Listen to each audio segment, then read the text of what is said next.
Good evening, everybody, and welcome to another Tuesday night edition of Gaming After Dark, your M-rated in-your-face podcast. I am your host, Mr. Boom Boom Kaboom. It's Noof Nukem in the room once again, and I'm here with my fantastic panel, the always charismatic and loud, opinionated Titan Drago. What's up, brother? What's up, everyone? So I put out this poll, and it looks like from the votes thus far for my Twitter poll, it looks like the community is strong-arming me into getting an Elite Series 2.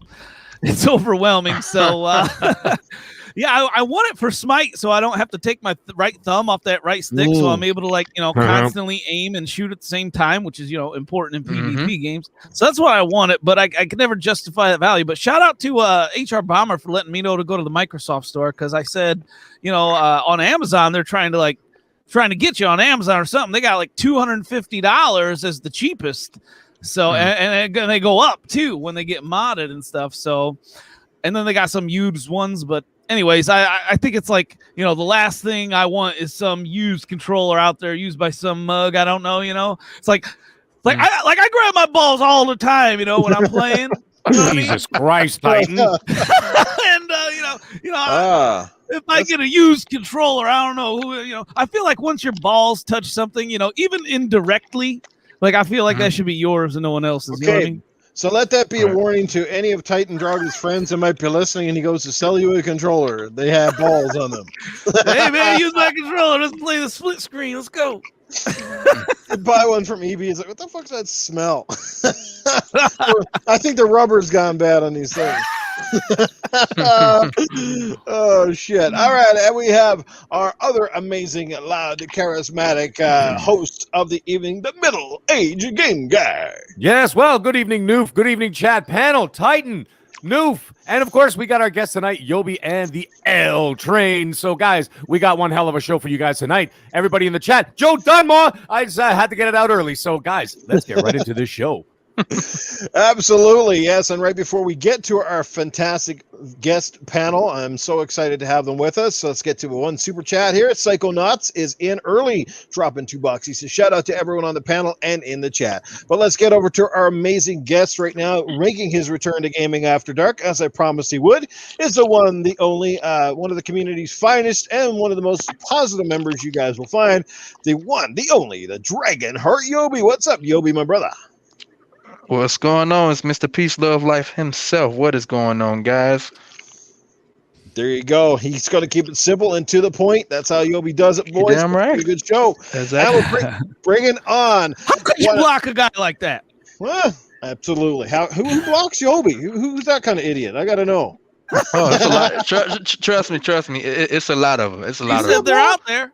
My God. Oh, trust me. It's a lot of people who kind of screw it. It's a lot of people who like when I make my little positive videos, but also when I make the videos when I'm talking my shit, I get a lot of people blocking me and shit. I'm like, bro, I don't care. I speak my mind. I don't care who don't like it. If you like it, I love it. If you don't love it, I hate you. He's like a page in a Titans book. Let me tell you something. I got blocked by Jez Corden of Windows Central. I've never even spoke to him. Oh, never. wow. I think it was an accident. Rand told me. else. Rand was saying it might be an accident, but I'm like, okay, whatever. So anyway, I got blocked. whatever. I got blocked by Ryan McCaffrey. Does that Well, make any? who hasn't been blocked by Ryan McCaffrey at this point? Sorry, Shaggy. Sorry about that. All right, I'm making his first time appearance on Gaming After Dark. I've been following this guy for a while, and he makes amazing videos. There has been times I know when I've been down in the dumps, and I watch L Train come on in Twitter with some message of positivity about the struggles he's had in his own life, and it certainly lifted my spirits. And like I said, you got two of the greatest positive guys in the community with Yoby and L Train. This guy is a monster in many ways. A man's a big dude. I hate to meet him in a dark alley, let me tell you, but I'm glad he's right here on Gaming After Dark. It's the one, the only, the man who does amazing impressions, and maybe you'll hear one or two on the show, the L Train. How are you, my friend, and welcome to Gaming After Dark. God damn, that's a beautiful intro. I appreciate that. Thank you. I am well. How y'all guys doing today? Yes. Or tonight? We are good, and you are Fantastic. sounding good, man. Everybody's mics are on fire. This is going to be a fire show. This chat already is absolutely lit. We got 40, we haven't even really kicked going. So let's give a quick shout out to those people who make this stuff happen each and every week.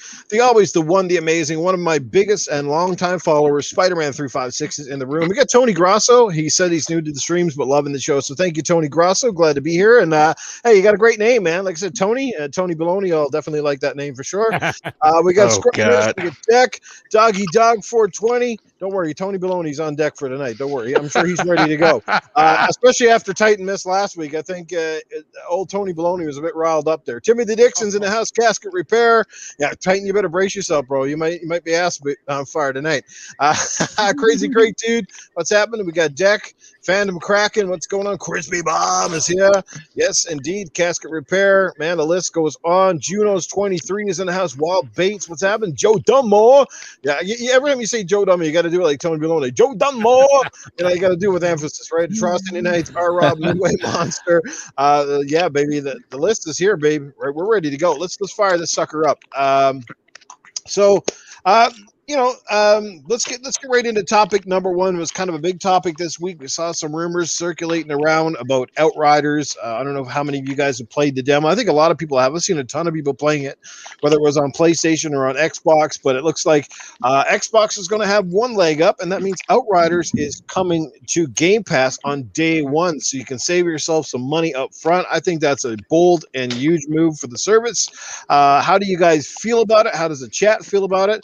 Saw a lot of excitement. Of course, I saw a lot of people in the community downplaying it as well. All of a sudden, Outriders went from being a most anticipated game and a highly, it's going to be a great game to, it's just another cannon fodder Game Pass trash kind of deal throughout the community. It never fails, right?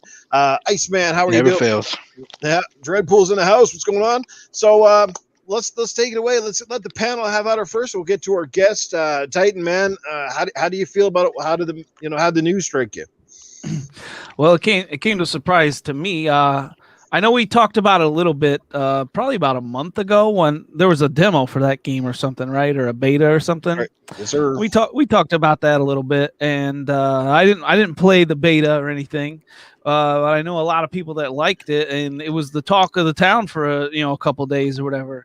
And then when this thing comes out and it's gonna hit Game Pass day and date, that's a big deal. Day and date is a big deal. It's even got fans from the other side saying it's a big deal. So when people that hate your console actually give you props and things and hate your brand, they give you props. It's something special.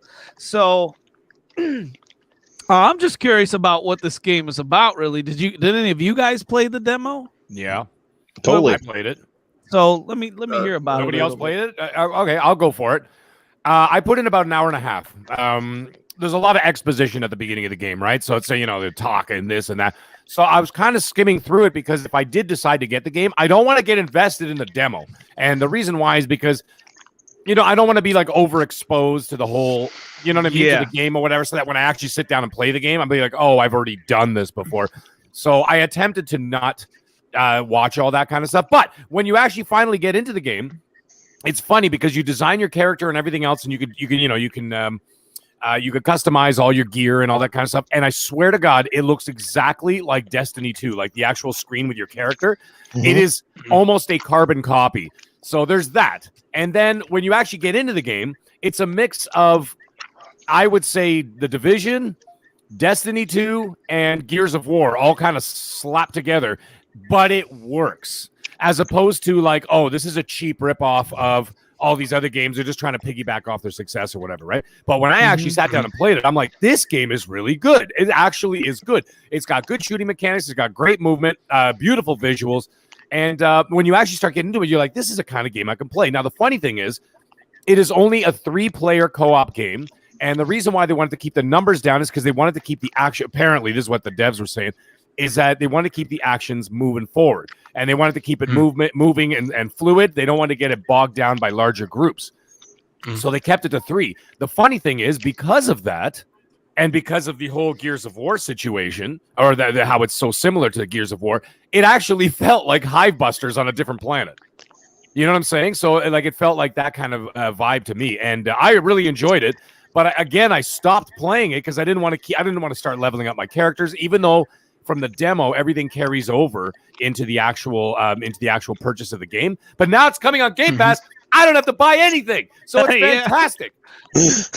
You know what I'm saying? So now it's there, and I'm like, and the funny thing is, it's funny how that can change, eh? And like when you really sit back and think about it, you're like, I was mildly interested in this, and then I became more interested, and then all of a sudden, oh, by the way, it's in Game Pass, and I'm like, day one, baby, get me a squad, let's go. So like all of a sudden now I'm interested because there's not a paywall behind it, at least from my perspective. I mean, I know if you're gonna get into it, you're gonna buy it, but that in Canada, $80 paywall, okay.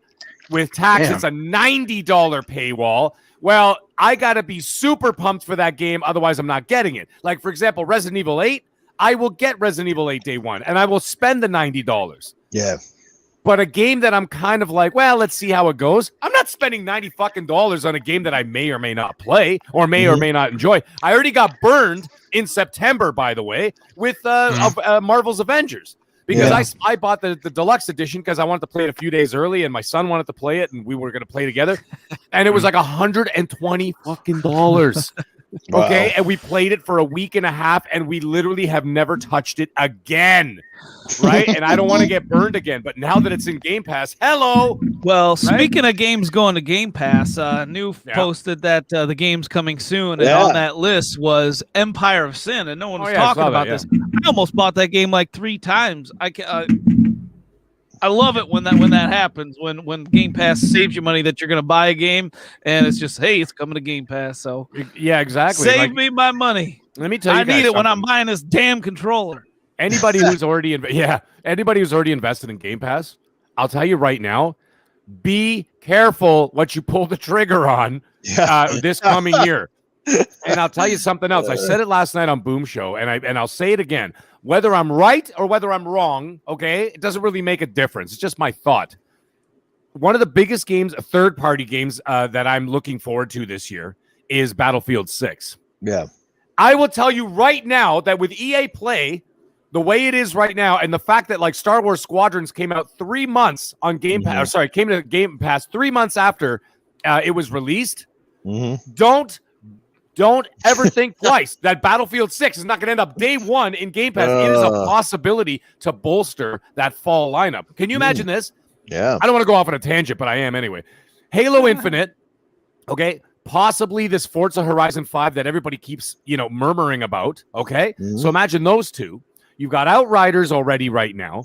And then let's say Battlefield 6 on top of it as a fall lineup for Xbox Game Pass, and maybe Starfield from Bethesda. Holy shit. What are you going to put up against that? That is unstoppable. And now couple that with the fact that by the time the fall comes, the consoles should theoretically be in abundance, right? So they'll all be on the shelves and everything else. And hopefully this pandemic will be somewhat behind us and people will be able to go in the stores and buy whatever the hell they want. Indeed. You couple that, okay, with the hardware sitting in the stores and all those games coming to Xbox Game Pass in the fall. Holy shit, that is unstoppable. Sorry, just saying. Yeah, old Phil, his middle name's going to be Phil Value Spencer by the time this is done. My God, he just keeps lighting this stuff on fire here. Good job to the crew to Xbox and, of course, the people at Game Pass who just, make people feel really good about, one, those who've already made the Game Pass purchase ages ago, you feel even better about it. And two, for those who are still riding the fence on it, well, it might just be enough to make some people even jump over. So, let's catch up with the chat here real quick because I saw a really big name in the community jump in here. The one, the only, the chat stopper, Lethal Papa. He's here in the chat. What's going on, brother? Infinite is here. HR Bomber's in the house. What's going on? Dreadpool is here. We got some great gaming differently with Cerebral Paul. What's up, my brother? Blue Moon is here. Iceman. The list goes on. We got 58 amazing cats in this house watching us right now. Tempest Sun is here, and he just dropped $5. He says, I'll need Outriders squad. I am lonely. Well, I'm pretty Tempest, sure. I'm in, buddy.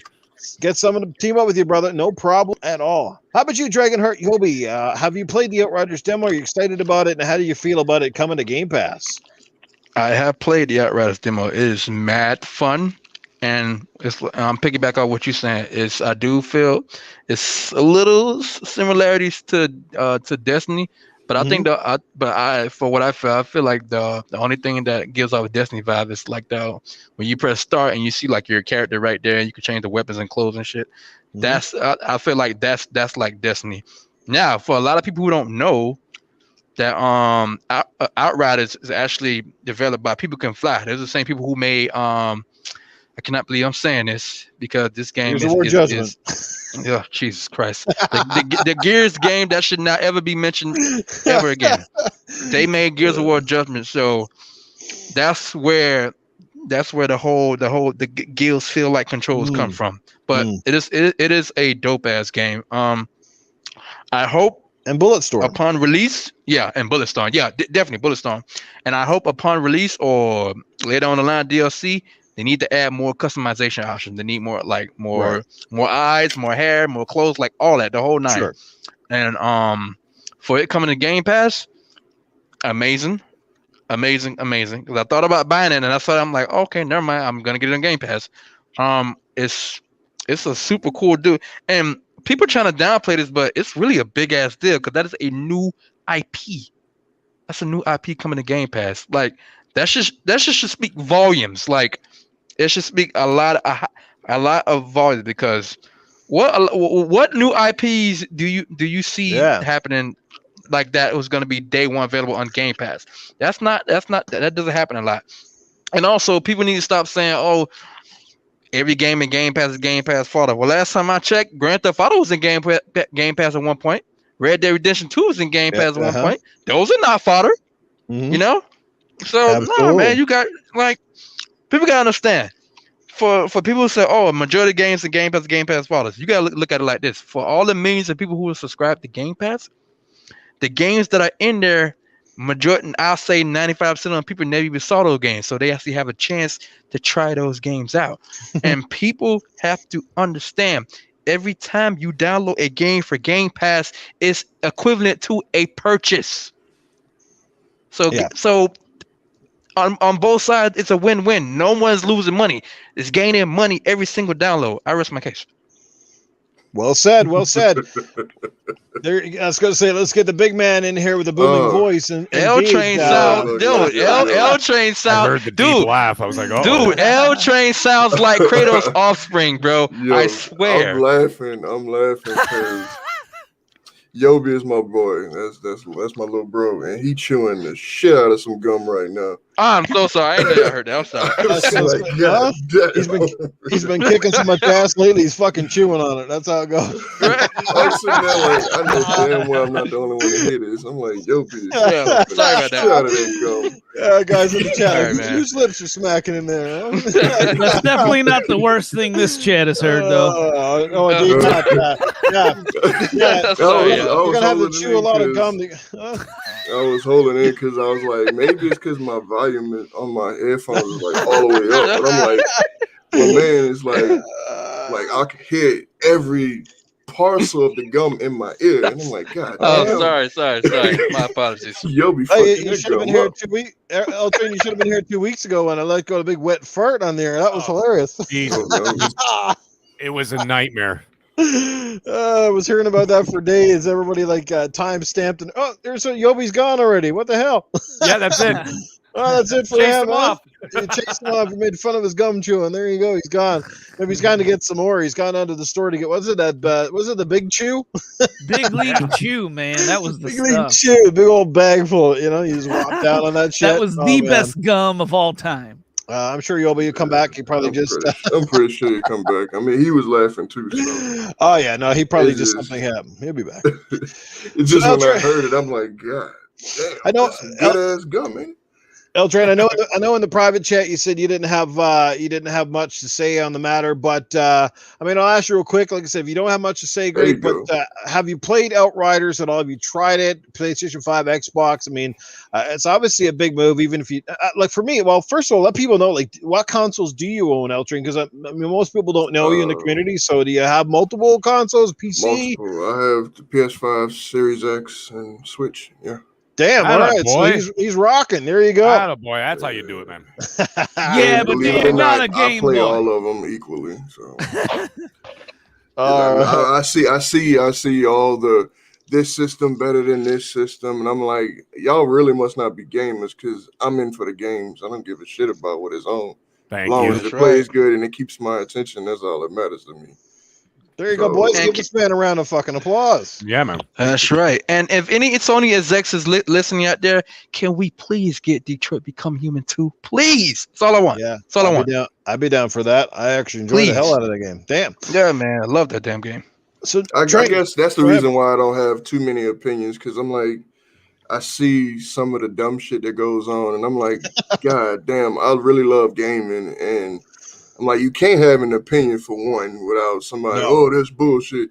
And then on top of that, you just you can't enjoy a game or a certain system or what the system brings. And I'm like, dude, or you could play all of them and enjoy them for what it is. Like for the Series X, that quick resume, that shit's something real. It's real. Like that shit is crazy. My son, he plays the Series X a lot, and he loves race car games. So we'll have 2 of his race car games up, and I'm playing Fight Night on Xbox right now, just because I've been feeling like playing some Fight Night. They need a new Fight Night game. Damn, thank you. I really wish they'd bring that back in NFL Street and NBA Street, but hey, that's there is a company making a game that's a lot like Fight a boxing Night. game, and it looks beautiful. I forget what it's called, but the graphics are friggin' nuts, and it actually has real licensed boxers in it. I just forget what it's called, but you must know the one I'm talking about, right? Yeah, Yobi? bro, look it up. Look it up. I'm trying to figure out what it is, but there is one coming. It's not by EA though. It's a totally independent studio doing it, but the fucking graphics are off the hook on it. Oh my god, I missed that EA big. I missed that EA big. Oh yeah, fuck yeah, they had some good stuff. What was some of their big ones? Well, they had the snowboarding one. SSX. SSX Trick is the GOAT. Mm-hmm. Yeah, and then they did NBA Street, wasn't it them? And then NBA Street, NFL Street. Yeah. They had quite a few games that I can remember at least. Yeah, now, if we talking about football, this has got nothing to do with EA. ESPN NFL 2K5 is the GOAT. Best football game ever created. I don't care what nobody say. Fight me on that. That's a hell of a game, man. There's a reason to buy an Xbox back in the day. Yeah, I still play it to this day. Is it this ESBC boxing game? Is that what it's called? Esports Boxing Club? Yes, it is. That's it. Okay, yeah. Sorry, I just looked it up. Sorry. Yep, that's it. Yobi, was that 2K5? Did that have the Eagles quarterback? Oh, Donovan Terrell McNabb? Owens. Yep. No, Terrell Owens on the front cover. Oh, it had the wide receiver Terrell. Okay. I think the next year, one of those years had Donovan McNabb. But no, that was a good one. Yeah, no, that was the GOAT, man. That was and the you GOAT. know why? Because those were the best halftime shows ever in those games, man. Like they're better than 10 times better than the halftime shows they got in Madden today. Bro, no football game has ever touched ESPN. Doesn't matter what kind of new tech you put into that game. Nothing has ever touched or matched up to ESPN NFL 2K5 to this day. That's because Sega had it back in the day, and Sega knew what the fuck they were doing, right? Yeah, exactly. Right, but then when Sega sold that shit off, it was kind of downhill after that. And of course, we all know what happened. EA kind of took things over and just bought out all the licensed stuff. So there you go. I would never forgive them for that bullshit. Broke my heart. Yeah, let's keep everybody away from that football. There you go. Hey, you never know. Maybe with The Rock right now, if anybody's been listening, he's obviously got the XFL going back on, and he's looks like they're actually even trying to combine a deal with the CFL up here in Canada. So the XFL and the CFL. So maybe, who knows? Maybe somebody be nice enough to make an XFL/CFL game. What do you think there, middle-aged game guy? I know you're Canadian. CFL resonates with us, right? I saw something about that, about them merging the two. Why not? I mean, like, how many teams are there? Like 6 teams in Canada? Like, give me a fucking break. So if you merge them with the XFL, at least maybe even have like a Canadian American kind of rivalry going on or something or whatever, and like conglomerate two smaller football clubs. You know, I mean, you're never going to go up against the NFL. Let's face it. But but it's worth a shot, and at least if it's interesting, it'd be something to watch, right? By the way, I just saw some gameplay of that boxing game, that ESBC boxing game. Yep. Holy shit, did that ever look fucking good? Like, it even has, like, you even see like the cuts on the side of the face, like it actually, when you open someone up, and like blood drips down and stuff like that. Although there was something interesting. I'm watching the gameplay and there's no one in the crowd. I'm going, wow, that is realistic with COVID. Yeah. Yeah, they nailed that. They nailed the no crowd. Yeah. You played a gynecologist game like that, didn't you? That's after the show, Noob. We got some super chats. Oh, by the way, L Train, like I said, if you're not familiar, this show can get a little bit raunchy, a little bit off the rails here, brother. So just bear with us here. It's the Hey man, we all grown. That's right. It is what it is, bro. We got Percolator dropping $5 in the super chat. I knew Perky would be here soon enough. It's the Percolator. Yobi knows the song. Have a great show, guys. So basically, it's the percolator. There, see, he knows That's it. my guy right there. That's my guy. Shout out to Percolator, man. Hey, Yeah, we time for the Call of Duty percolator. every Tuesday morning. Mag, you got to Time read the for next one, percolator. bro, because you know it's from your favorite guy there. You gotta read the next one. Well, we got a $5 super chat from Joe Dudmore. And he says, how long do you keep the boxes to your game systems? I keep them till I get rid of the system. Now, he put red, but I'm sure he meant rid. Rid. So Well, he's asking a question. Take it How away. long Who do you wants keep to the answer that boxes to your game systems? question? How long do you play with your box? Let me know. Oh, wow. Chef Trouble, what's the answer? Yeah, anyhow. I keep it right till I sell it. L-Train's got a whole closet full of them. Yeah. Believe it or not, I actually do. I literally do. See, I stopped I keep collecting my because I didn't like boxes. clutter anymore. I couldn't do it. So I started selling them on Facebook Marketplace. I started selling everything off. I got the PS5 almost for free. I got the Oculus Quest 2 for free with all the selling that I did offline or on Facebook Marketplace, whatever, right? But yeah, I keep all the boxes. I keep everything, and I have a specific closet for it so that when I get a new system, like for example, I got 2 Series X's, a Series S, and a PS5, right? And the Oculus. So what I did is I got those boxes. Those 5 boxes are in that closet untouched. Like nobody goes in that closet. Okay, so when I go to sell those systems, it is brand like it still smells like plastic when I open the box, right? And so when I put the system back in that box and I give it to someone, they're like, "Oh wow, it's like it's never touched." Essentially, it is minus the console itself, right? But I keep it right to the bitter end, and when I finally sell it, for cash. Yeah, sounds like the last time Mag whipped his kids' asses when they touched the boxes. Let me tell you something. The closet that they're in, the closet's I would say it's about 8 or 9 feet tall. And the shelf is on the very top. Good luck. Because I am a grown-ass man and I can't even reach the top. I have to use a stupid little step stool to get up there. So imagine those kids. Like little midgets. You and me are much alike in that way. I'm the same thing. I keep all my boxes. I throw nothing out because when I sell it or trade it, there's something about it. Like also too, when a person sees that, I think it kind of says that you generally appreciate your game consoles and that you probably take care of them. I'm not saying that's in all cases because I know some people take care of their consoles and throw out the boxes, but I think overall it kind of just says something, you know what I mean? And obviously it gets hard after a while if you've been keeping thousands of boxes or hundreds of boxes for all your consoles. Your closet would run out of space, but I think it's pretty cool. I do it, like I said, and when I do my new Phenomics at EB Games and I bring that shit back in and they're like, dude's got the tie straps and the plastic bags and the instructions. They're like, is this guy a freak or does he really take care of his systems? We're grown men, man. Grown men generally take care of their shit. Like, you're not going to be slamming stuff around and stomping on it. Like, I buy something for my kids. It's destroyed before I've taken my jacket off. Dude, I'm trying to break my kids of that bad habit myself, man. And they're like acting like slobs too. It's like they got their new game room for Christmas. It's like, man, what are you doing in here, man? You got crap laying out here. You got junk right there. This table has something sticky on it. What the hell? No. That's not tolerated in my house. You guys know what I do for a living, right? So my house looks like nobody lives in it.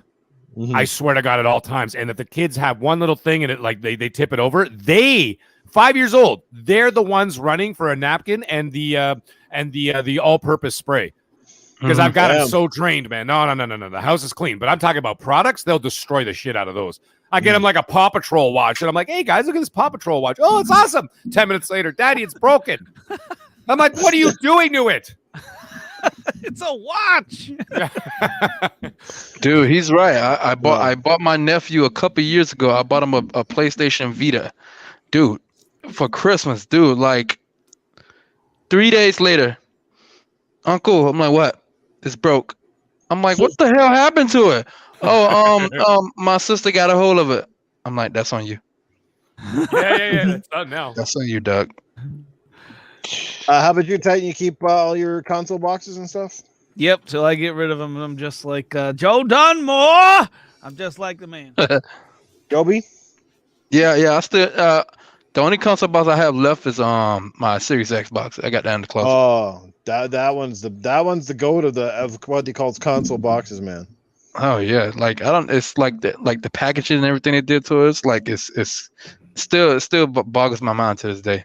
I mean, when I first opened it, my brother was like, "Bro, what the hell is that?" I'm like, "It's the new Xbox."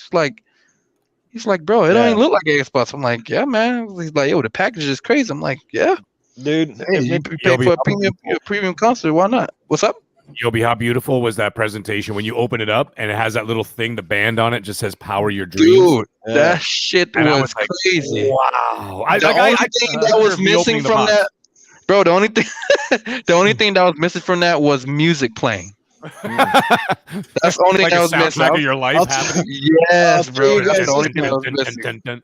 I'll tell you this much: if Nintendo had made packaging that sexy, Nintendo would have charged you an extra $20 for it.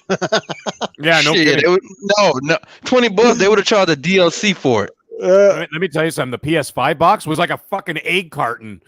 Okay, the console's amazing. I love it. That, man. But when I open the box, I'm like, "Oh, here it is," and like it has a whatever that styrofoam crap, whatever, to keep it from whatever.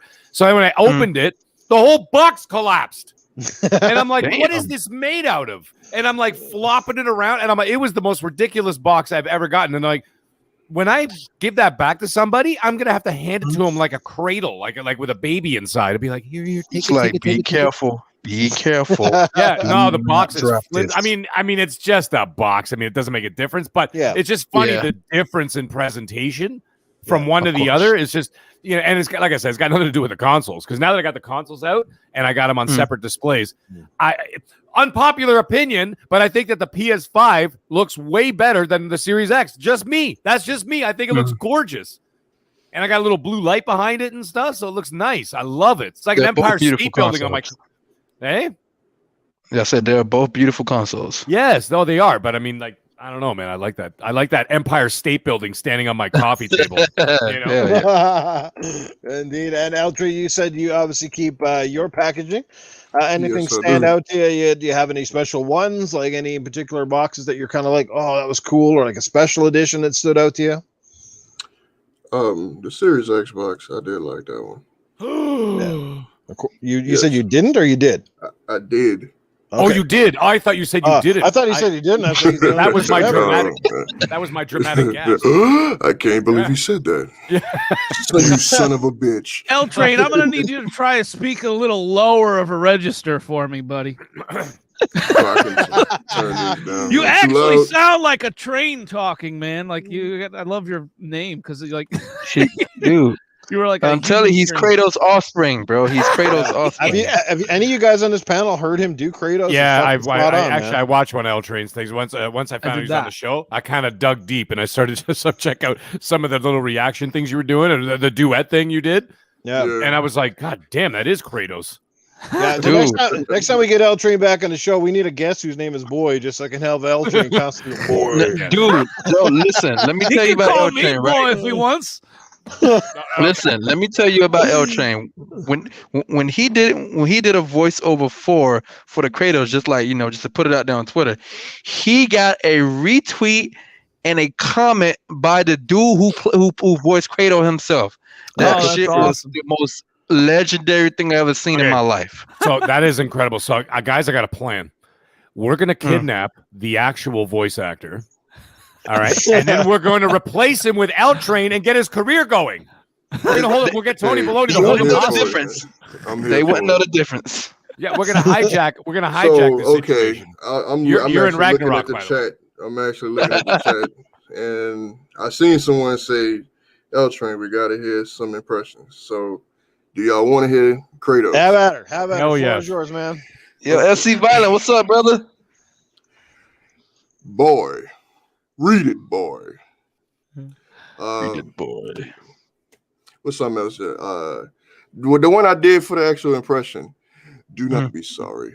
Be better. what are you doing? There you go. Oh, There you go. That shit is legendary, Nice. bro. I'm That's telling you. awesome. All right, so that's awesome. the plan. That's what we're doing. We got to get L Train to be in Ragnarok now. They're gonna have to re-record everything. That's right.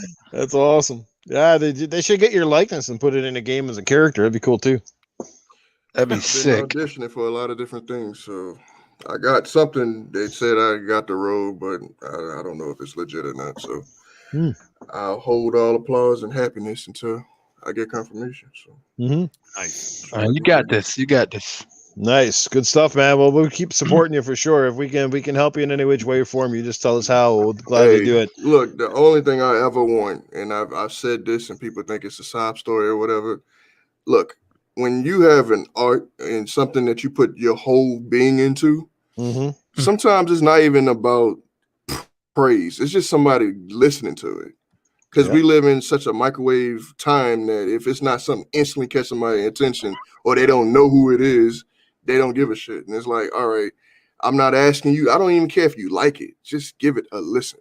Yeah. And so when I'm putting up these challenges and all this other stuff, the duets and stuff, it's just me having fun. I just want people to hear because I'm like, I never know who may know who. Because there's a lot of indie developers and stuff that's like, well, I don't have that much money, but I want somebody to be part of my game. But look at games like Hades and stuff.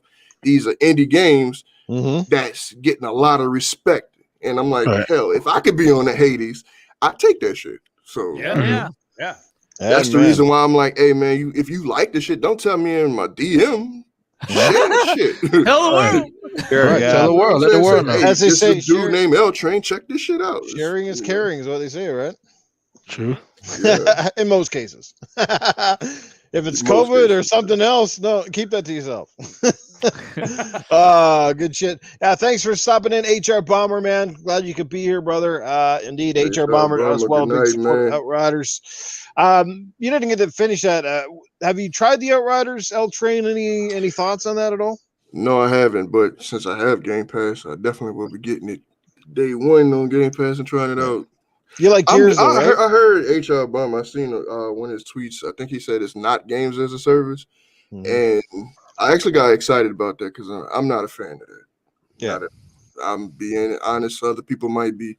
I don't like that because it always seems like they'll gas the shit out of it and then put it out and like, oh, this didn't do what we expected, so fuck this game. We're done with it. Type thing. Right. I'd rather just a balanced experience. I don't need you trying to spoon feed me or drip feed me content. Just give me a good game. Period. Right. Yeah, the doctor in this. Have you ever tried this one? Because the doctor in the chat says he'd like to hear you do some Vin Diesel. Is that something you've ever tried? Vin Diesel doesn't say anything. He just just do a quarter mile. That's all he has. The mumbler. Fair enough. Kind of reminds me of Stallone's early. Oh my god! Did I ever tell you guys when I was playing Smite? There's this god called Ram, and he's got a Rambo skin, right? And if you tell a joke like with VGS, he takes straight quotes from the Rambo movies. Man, it's fucking hilarious. One of them is like, "I couldn't find his legs. I just couldn't find his legs." That's funny. I remember that line from the movie. Yeah, couldn't find his legs. That was the first blood, wasn't it? Was that all over me? Yep. There was blood all over me. If y'all have the time before we end this, I can do a couple of impressions, like towards the end. Obviously, after y'all have whatever y'all have playing. No problem, brother. We'll get you back on. Yeah, spit them out a little bit later on. We'll definitely give you some time to shine here. Don't worry. So there you go, guys. Outriders, like I said, I don't think we have to beat this topic to death. I think it's pretty cool. Like I said, it adds value to the service. People that were on the fence may be considering actually purchasing it. Look, as Outriders, the kind of game is going to set the world on fire. I don't think so. I think it's going to be a competent, great game. It's got co-op. Like I said, it feels good. As Yoby mentioned, it is made by people who can fly. So it does have a Gears vibe to it, but it's kind of the Gears Destiny. The mechanics feel good. The graphics aren't too bad. that I think it's going to be a lot of fun for me. Obviously, I'm not a Game Pass guy, so it's going to have to wait till it goes to the bargain bin for me probably, which means I won't be playing it with any of you guys anytime soon. But that is a me problem, as they say in this gaming streets here. So are we guys ready to move on to the next topic? Let's do it. Yes, sir. All right, let's get her moving here, boys. Let me get her moving. Let me just pull up where we're at. Let's see here. Let's talk about. Hopefully, I got the right chat up here. Here, let me see here. Where the hell am I at here? What the hell is this? Trying to find my topics here.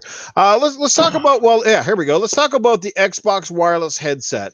Did anybody pick one up today? I know we saw L Train before the show. He's got the Pulse, which I'm going to ask him about that in a minute. Did anybody pick up the new Xbox headset? Same thing with the chat. I know some people were excited about it. I've watched 2 or 3 reviews. Not on it yet. right now. In due time. In Yeah, due I watched time, a I'll pick it couple up. of reviews.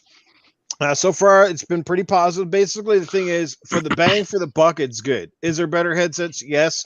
But what I'm hearing from a lot of the reviews is like for the 100 US, 130, I think Canadian.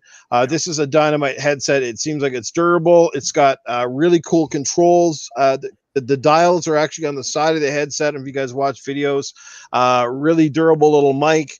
Decent noise canceling, good bass, stuff like that. So, anyone on the panel pick one up? Anybody here have one yet?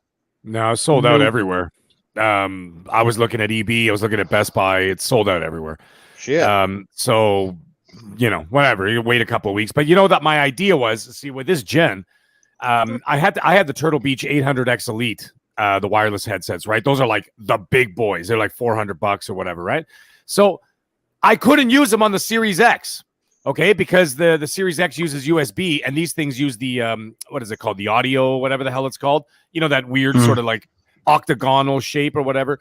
Anyways, I can't remember the bloody name of it off the top of my head. Anyways, so it doesn't have that connector in the back, so they went to the USB. So I bought the Turtle Beach 700X Gen 2s wireless headsets for the Series X, and they're amazing. They're great. They're great for what they are. But the funny thing is, they're the exact same price as the Xbox wireless headsets. They're $129.99 here in Canada anyway. And so I'm thinking to myself, if it's better, see, that's what I'm waiting for, is like some kind of like maybe comparison videos or whatever. My son has the worst headsets on the planet, and what I want to do is maybe give him those ones, give him the Gen 2s, and then have the Xbox wireless headset for myself, because his are just atrocious. They're like $10 like whatever dollar store headphones that my wife got him, right? So anyways, that's what I'm thinking. So the thing is, if anybody knows offhand, because of what I do, and of course the fact that I yell a lot, is because I'm hard of hearing, and it's only because of what I do for a living. I get that humdrum from the hood fans all day, right? So I'm always yelling and stuff, right? So I wonder, is it loud? Because I need it to be loud with big bass. That's all I'm asking for. I'm not asking for footstep focus like the 800X Elites have, or racing focus and all these like 32 different channels. Like, does anybody in the panel know?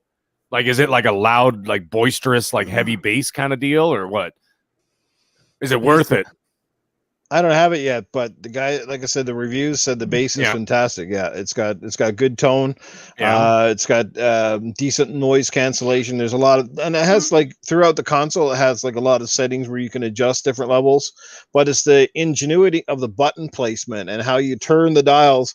Like if you like most headsets, it's just a pair of earmuffs on the side. But if you've seen this, when you turn the dial, I think it is on the left side to adjust your voice versus game chat volume, and then you turn the right side one for your actual like volume control, instead of having to search for some little dongle or search for a fucking little button that's placed in the middle of nowhere.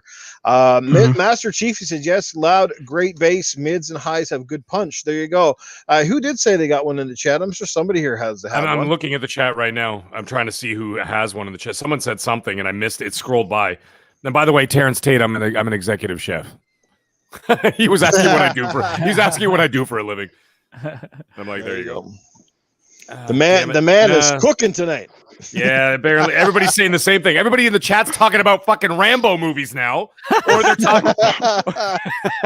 talking about how the headsets are sold out. So yeah, I don't know. I mean, if it sounds loud, like I need that loud sound, because otherwise I'm just wasting my time. I don't need noise cancellation. Who has this pre-ordered then? Anybody pre-order one? Anybody? No.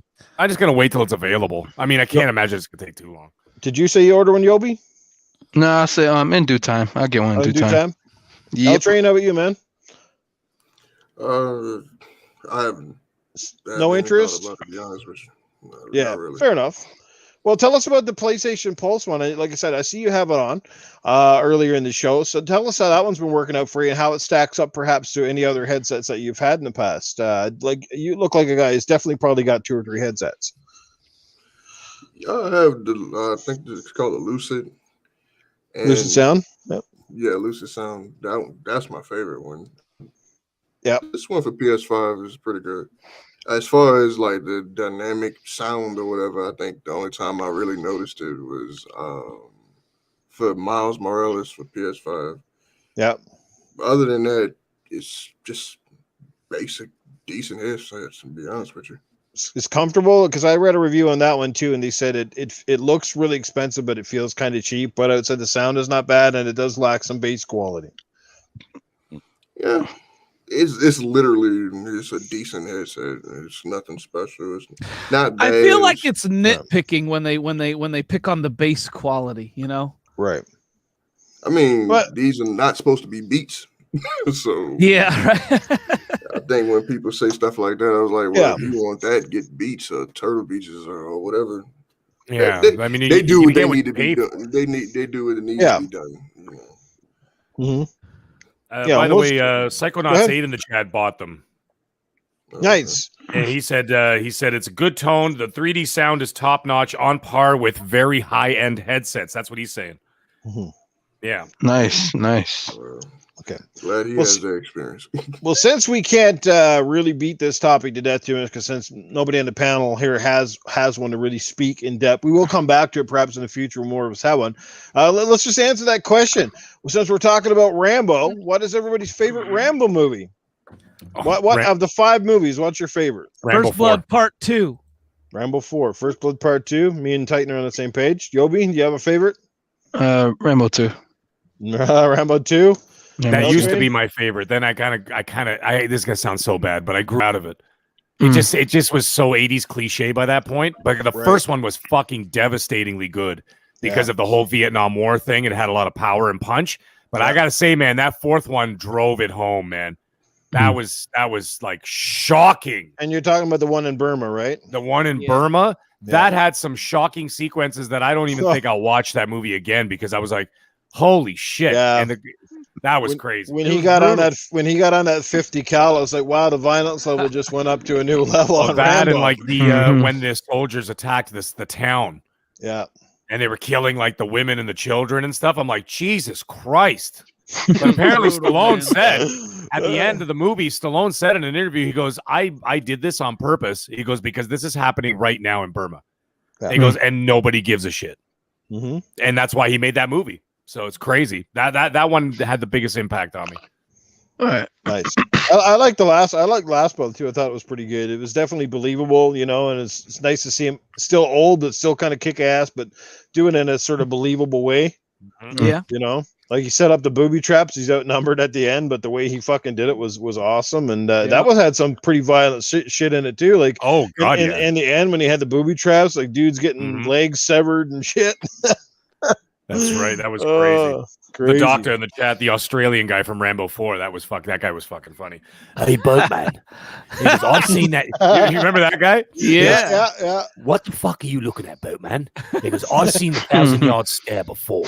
And you don't scare me for one fucking minute. So if you don't move this fucking boatman, and get us there before we die of fucking old age, or these people are going to die. Yeah. Sorry, that guy. I just love that. That was awesome. You're sitting there, you're talking he's not even Rambo, like, dude. Yeah, Rambo's just like, Awesome. L Train, do you have a favorite? I don't think you said one. I'm sure you've seen the Rambo movies. I'm about to be the odd man out. No. Oh no! There's the dramatic gasp. I can't believe it, you son of a bitch. Eltrain, I've seen your size. I'll never call you a son of a bitch. I don't even. Yeah. But no, How big are you to be, L-Train? Because from your video, you look like a big man. Like you're probably what 6'6"? Are you 6'5", 6'4"? 6'6". 6'6", and you must be Jesus. well over 300 pounds because you look like you could play in the NFL right now. 360. God damn, yeah. Like Mag just said, nobody's gonna make fun of this dude. I've seen his pictures, man. Fuck His head is yeah. the size of like my torso. Yeah, No. yeah. You put a lot of time in the gym. I take it at some point. Yeah, before my transplant, I did. Yeah, I haven't really been in the gym since. yeah. Fair enough. Good stuff, man. Well, good stuff. All right, so let's move on from the headset topic, guys. And it is pretty much a halfway point of the show. So why don't I bust out the impression for you as we've got Arnold on standby. This is the time of the night where I let the chat and the panel toss their best questions at Arnold. Now, one thing about, L-Train, you're going to hear it if you've never heard it before. You can let me know what you think of it. But anyway, guys, go ahead. Questions for Arnold coming up. You got one? Do I have any questions for Arnold? No, I don't. No, I don't. Who said that? That was me. He threw his. I mean, Well, you yeah, I asked didn't me if I had any recognize that. questions for you, and I really don't. Not at all. I mean, I have a question for you, Arno. The question I have for you, Arno, is why have you and Rambo never made a movie together called The Terminator and Rambo, Arno? What the hell am I listening to here? You guys are going to come out here with questions of God's sake, ask them properly. You guys sound like you were just beat upside of the head with a Rambo knife. What the fuck is going on here? Come on, do it. You know, like, come on, let's get this going. No, look, of course, I don't want to do any more movies to Stallone because, look, I just make him look bad. I mean, the guy, he's a puny little shit. I'm much bigger. I'm a bigger popular actor. This guy needs to sit down in his hole Damn, you got and just him get down. out of here. Okay, so that's what I'm going to do here. Let's get on to the next question. We got one in the chat here. What am I going to do for St. Patrick's Day? I think I'm going to find myself a leprechaun, and I'm going to take it to the bedroom, and I'm going to show it exactly how it's done. The Terminator will be back. Arnold, who was your favorite wrestler? Oh my God! It's got to be the biggest man on the planet. The guy who is a living legend. It's got to be Andre the Giant. The guy was amazing. I mean, yeah, he couldn't move very great in his old age, but the guy's hands were bigger than watermelons. We're talking about the L-Train here. He made the L-Train look like a baby. I mean, this guy was huge. He was nearly 8 feet tall, over 500 pounds. I mean, you know, they even said that when Hulk Hogan basically, you know, they would talk behind the scenes and Hogan would just be like, no, I'm scared of Andre. I have to let him dictate the match because otherwise he'd kill me. He's that crazy. I saw videos on Andre the Giant this one time. They said the guys were pissing him off. He was sitting down at the bar and he was drinking some stuff there. And of course they pissed him off. And when they ran away from him, he went out to the street. He grabbed the car and he flipped it over. I mean, that's craziness. You know, the guy was amazing. And there you go. And the women loved him because he never even had to take his pants off to get them excited. So somehow when I mentioned I was a chef, all of a sudden all these food things started showing up in the chat. And the next question I got here says, "Hey Arnold, what dish would you have the mag cook for you?"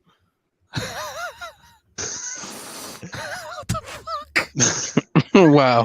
Well, that's a great question. That's a great question. I mean, I eat so many things these days. You know, I don't eat as much meat anymore. I don't know if you guys have been watching my videos, but I really cut back on that. You know, and eat a lot more salad. So I don't know. I don't know if you do these great salads or not, or leafy greens, but you know, I would eat just about anything. And right now, I feel like having a buffet of maids.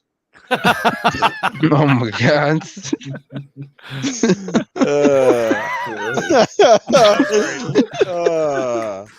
He's a Any more? We'll take one more. Do you need boost mode during sex? The only thing that needs a boost mode out there is, of course, the PlayStation. And it's not hard to see why PlayStation needs the boost mode when there's a guy like Mark Cerny who's been making it. I mean, that guy looks like he takes pills that got boost mode on it. You know, because he needs it. Because if you ever see him do the tech talk, he's putting everyone to sleep, and it sounds like, you know, and he looks like a little gremlin, like he should star in a movie with fucking weird glasses and a hat. I mean, I want to see him. And you know what? This year, I'm going to dress up. No, I can't do it. I'm too big. But I'm going to hire somebody to come along with me during Halloween, and I'm going to dress him as Mark Cerny. Maybe I'll get what's his name, that Schneider guy, that actor. He might do him Schneider really well. guy. Rob Schneider. Rob Schneider, yeah. Maybe we'll get Rob Schneider, dress him as Mark Cerny. Actually, you know who would be good as Mark Cerny? Is Dana Carvey. He kind of looks like Dana Carvey. Yes, Dana Carvey. We'll get Dana Carvey out there. We'll bring in Mike Myers, and we'll do the whole thing. And I'll walk around with these two idiots, and I'll get them out there. You're absolutely right, Arnold. Oh my God, Dana Carvey. All right, guys, great stuff right there. There's Arnold. And yeah, I've been practicing that one L train since I was a kid. And the biggest compliment I've gotten when I did Arnold, I admit sometimes I'm a little off. It depends on the night, depends on what I say. But the one thing that I do that the guys will attest to is and it's even harder to do this, is I obviously do the improv, so I can speak. You can ask me stuff and I'll speak in Arnold, which is even tougher than say doing a line that you were really used to. Yeah, you know, because I could say is way easier than actually doing an impression. Because an impression, you taking the dialect, how they speak, the cadence, and all of that, and making it your own. And a lot of people forget, but don't forget, they don't know that's really the special part is when you can make that character say whatever the fuck you want instead of a direct line. Because doing a direct line, you can just practice it over and over again, and eventually you might be able to get that. But to take it and make it your own, that's special. I mean, I could Arnold that you did. I give you props on that one. I could do get into the chopper, go do it. You know. Yeah. You know, I could do that stuff all day, get to the chopper, all those crazy one-liners. But yeah, that's pretty good, man. I appreciate it, guys. Thanks for the love. Anyway, that's it. Arnold will be back in fine form again next week. Good stuff. Princess Zelda, I feel obligated to warn all the leprechauns. That's funny. Oh, shit. Good stuff, guys. Would you let Phil Spencer be my double? We'll save that question for another week. Jesse Darby. All right, good stuff there, guys. Let's move right along, shall we? Got more topics. Cheers. Let's get into some movie stuff. This one might be bigger with the panel. It's been talked about for some time. It's finally out in the wild. Apparently, I think it comes out in like 2 days officially. I am referring to Zack Snyder's Justice League. His cut version, his uncut version, should you say, which apparently tips the scales at about 4 hours long, has a crap load of footage that never ever made it to theaters in the original theatrical version, largely because Zack Snyder, if people aren't aware, he lost his daughter during filming and stepped away from the project, only to come back, and even had the actors come back to refilm certain scenes not too long ago with the blessing and budget, and of course it's on HBO Max.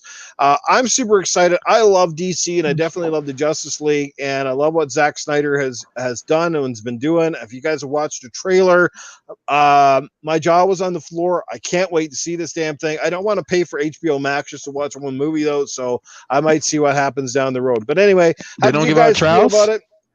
I think I've already exhausted my free Crave trial up here in Canada a while back. So yeah, okay. I used my trial to watch the last season of Game of Thrones. So there you go. So let's let our guest take this one, because I think Yobi's a big comic book guy, if my memory serves me correct. Yobi, how did you feel about Zack Snyder's Justice League? Are you excited for this movie? I am very excited. I don't really talk about it much because I don't really be like, try to like all hype, go crazy. It's like it is what it is, but I'm excited that Zack Snyder is putting this out, because I've seen little videos and it looks fucking crazy. I've seen the one when they had Batman all pinned down and he was still kicking ass. Like that shit looked insane. And this should set the template for DC movies going forward, because we all know that here and there DC has been missing marks on their movies for a minute. I think they did good with Aquaman. I think they dropped the ball with Wonder Woman. But now with this, hopefully this sets the bar for their movies going forward, because we all know DC has been like a big hit and miss with handling it with the DC characters and IPs and stuff. Like I didn't even like the Batman vs Superman movie. That shit was. I'm not apologizing. The shit was trash. I didn't like it. I honestly didn't understand it. Yeah, I'm being honest. I didn't like it. I really didn't understand it, and it threw me off when Wonder Woman popped out. I was like, "The fuck are you doing here?" It's Batman vs Superman, not Batman vs Superman and Wonder Woman. So, but it is what it is. I'm excited. I will actually do a trial for HBO Max just to watch that, then I'll cancel it. But when this movie does come out, if it comes out on Blu-ray, I'm gonna pick it up. But hopefully this sets the bar for DC movies going forward, because I'm hearing nothing but good things about Zack Snyder, and I actually read that when the actors was called to refilm like parts of the movie, they were from what I read, they were ecstatic because Jack is doing it. Oh yeah, we're doing this. We're doing it. Jack is here. We're doing it. So I love it. I love it. I can't wait to see it. And hopefully, aside from the whole BS that's also going on with one of the actors with dealing with like management and just bullshit. Hopefully that shit does not hinder the success of the uncut version. He says like 4 hours. Yeah, it's like 4 hours. 4.5. Yeah, 4.5 hours. Yeah. That's so get a big bag amazing. of popcorn, boys. Oh, definitely. And hold on, if I can remember correctly, didn't they say not this is another movie? Didn't they say that there was a Black Panther movie out there, like not the one we saw, but I heard that the original cut was like 4 hours. Where's that shit at? Because I want it. I'm sure it'll come out in due time. Don't worry. There's always a few years later those cuts. I don't know. Disney doesn't do director's cuts. They don't do director. Have you noticed that? Like they film a lot of extra stuff for like the other MCU movies like Avengers and stuff. Because even though the Russo brothers said that they had over an hour of unused footage for Endgame. Dude. And I heard Endgame was supposed to be 3-4 hours long. I was like, what happened with that? Yeah, no, they're not going to do it because when Disney releases a cut, they release the one cut and that's it. That's their rule. That's a stupid ass rule because they left a lot of money on the table. Yeah, they don't. Hey, you never know. They might do it now because now that they re-released Avatar in China, and Avatar has now it's now bumped up to the highest grossing film of all time, which of course Avengers Endgame bumped Avatar off the top spot, right? And now Avatar re-bumped them off with a re-release. Watch Disney now. Yeah. Hey, watch them break their own rules. Now they'll be like, "Oh yeah, by the way, there is an Endgame director's cut. Here it is, 5 hours." Exactly. 5 hours. But yeah, I can't wait for Jack Snyder's cut.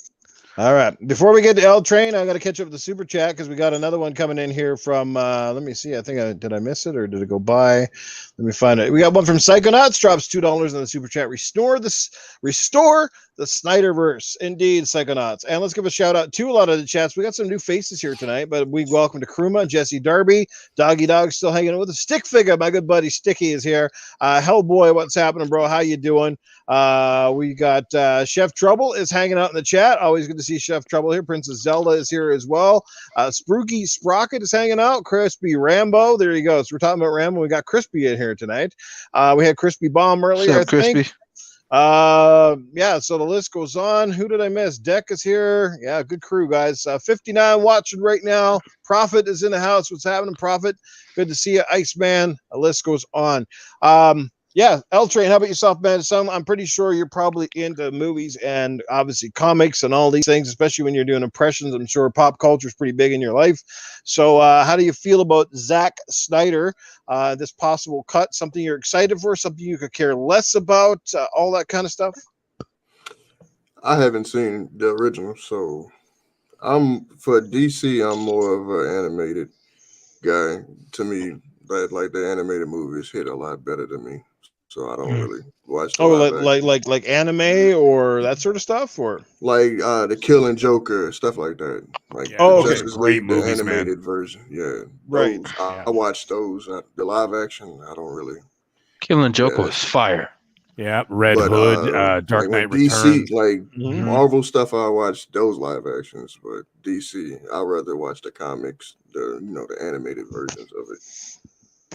Well, I got to agree with Yobi earlier. Like I said, DC's notorious for kind of butchering some things, and I think it's largely because they tried to play catch up. And the deal with that is where Marvel, Marvel sort of had a game plan. They had an outlook how they wanted to spread this out, and I think that's why it was more successful because their movies had a chance to tell the story about a lot of individual heroes up until before they came together. So it got to explore the origin stories where.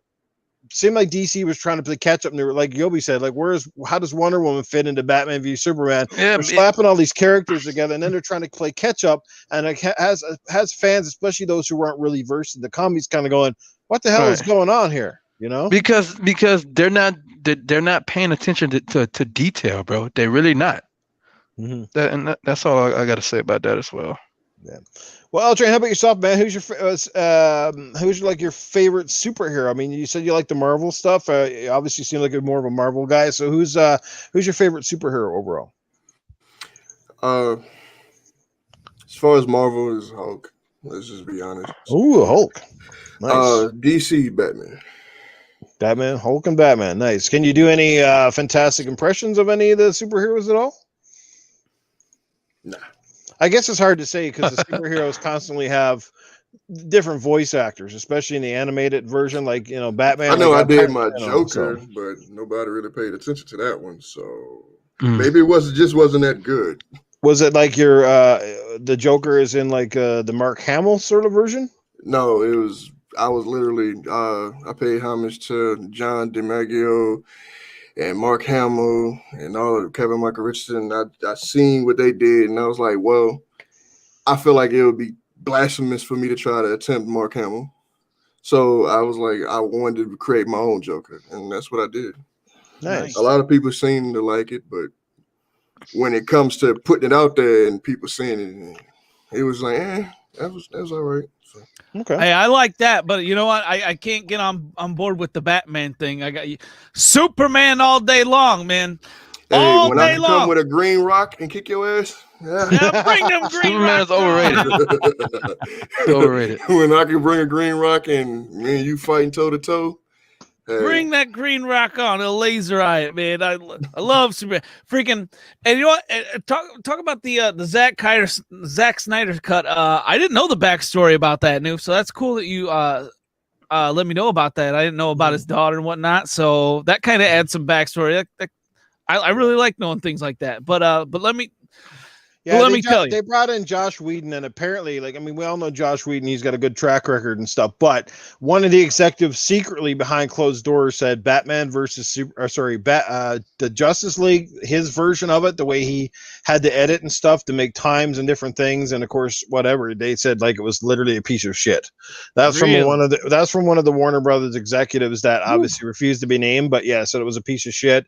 A lot of fans, some fans loved it, some fans hated it. I was kind of like, yeah, I liked it. It was entertaining, but I can't say it lit the world on fire. It wasn't up on the same level as the Avengers, but it was decent. It could have been better. It just felt like there was weird shit missing, and when you see the Snyder cut, you definitely see right off the bat there was a lot left on the floor. First of all, we never saw Superman in his black Superman outfit in Justice League. And you know what? And that's probably why I was not hyped about this movie at all. That's probably why. Until I saw this trailer. Right now, I'm all in, and it's awesome that it's streamable to HBO Max because I just subscribed to that like last month. So I'm super excited about that. And you know what? What do I want to talk? Like I love Superman so much. We need a next gen Superman game. That's like one of my I'm itching for one of those. Right? I named my second son Clark after Clark Kent. Nice. I don't know if any of you guys knew that about me, but I did not. Yeah, true story. Either. Yep. I got Rocky and Clark over here. I love it. He names his kids after pop culture, man. That's awesome. Fucking love it. But so even though I can't get that like Superman based game, like this is gonna like feed that urge, because I love Superman so much. And Stick Figure mentioned it with Blue Moon FC in the chat, and they were saying 4 hours, that's doable at home. Like I could not do 4 hours in a fucking movie theater. I don't know about you. Maybe that's a 1 or 2 in the chat if your kids in the chat. No, your kids would be fucking tagging your arm for the 4 hours. Daddy, I gotta pee. Daddy, I need another hot dog. it would be brutal in a theater, man. And I've watched all the Lord of the Rings movies, the director's cuts. And I have the original. I have the box set where they actually look like the Elven books. And so when you open it up, it's like the whole trilogy is like 24 DVDs because it's so long that each one is like 4 hours and 45 minutes. They are, just to back you up, Titan, 100% doable at home because I've actually watched the entire trilogy, not at the same day, but I've watched all the movies in the trilogy at home, no problem. And I don't budge because the movies are good, right? So, yeah. And I mean, I don't think 4.5 hours is that big of a deal. You could pause the movie and go up and get something. If you need to go get something, go to the bathroom, go grab a drink, whatever you got to do. Yeah. Or pause the movie and take a nap. That's what watch the first half in the day, watch the second half at night. Treat it like a two-parter. Well, FC Violence said you'd be hearing me snoring at the theater, and he's right. Like after 4 hours, I need a nap. You're right. It's my nap time after 4 hours of being awake. Yeah.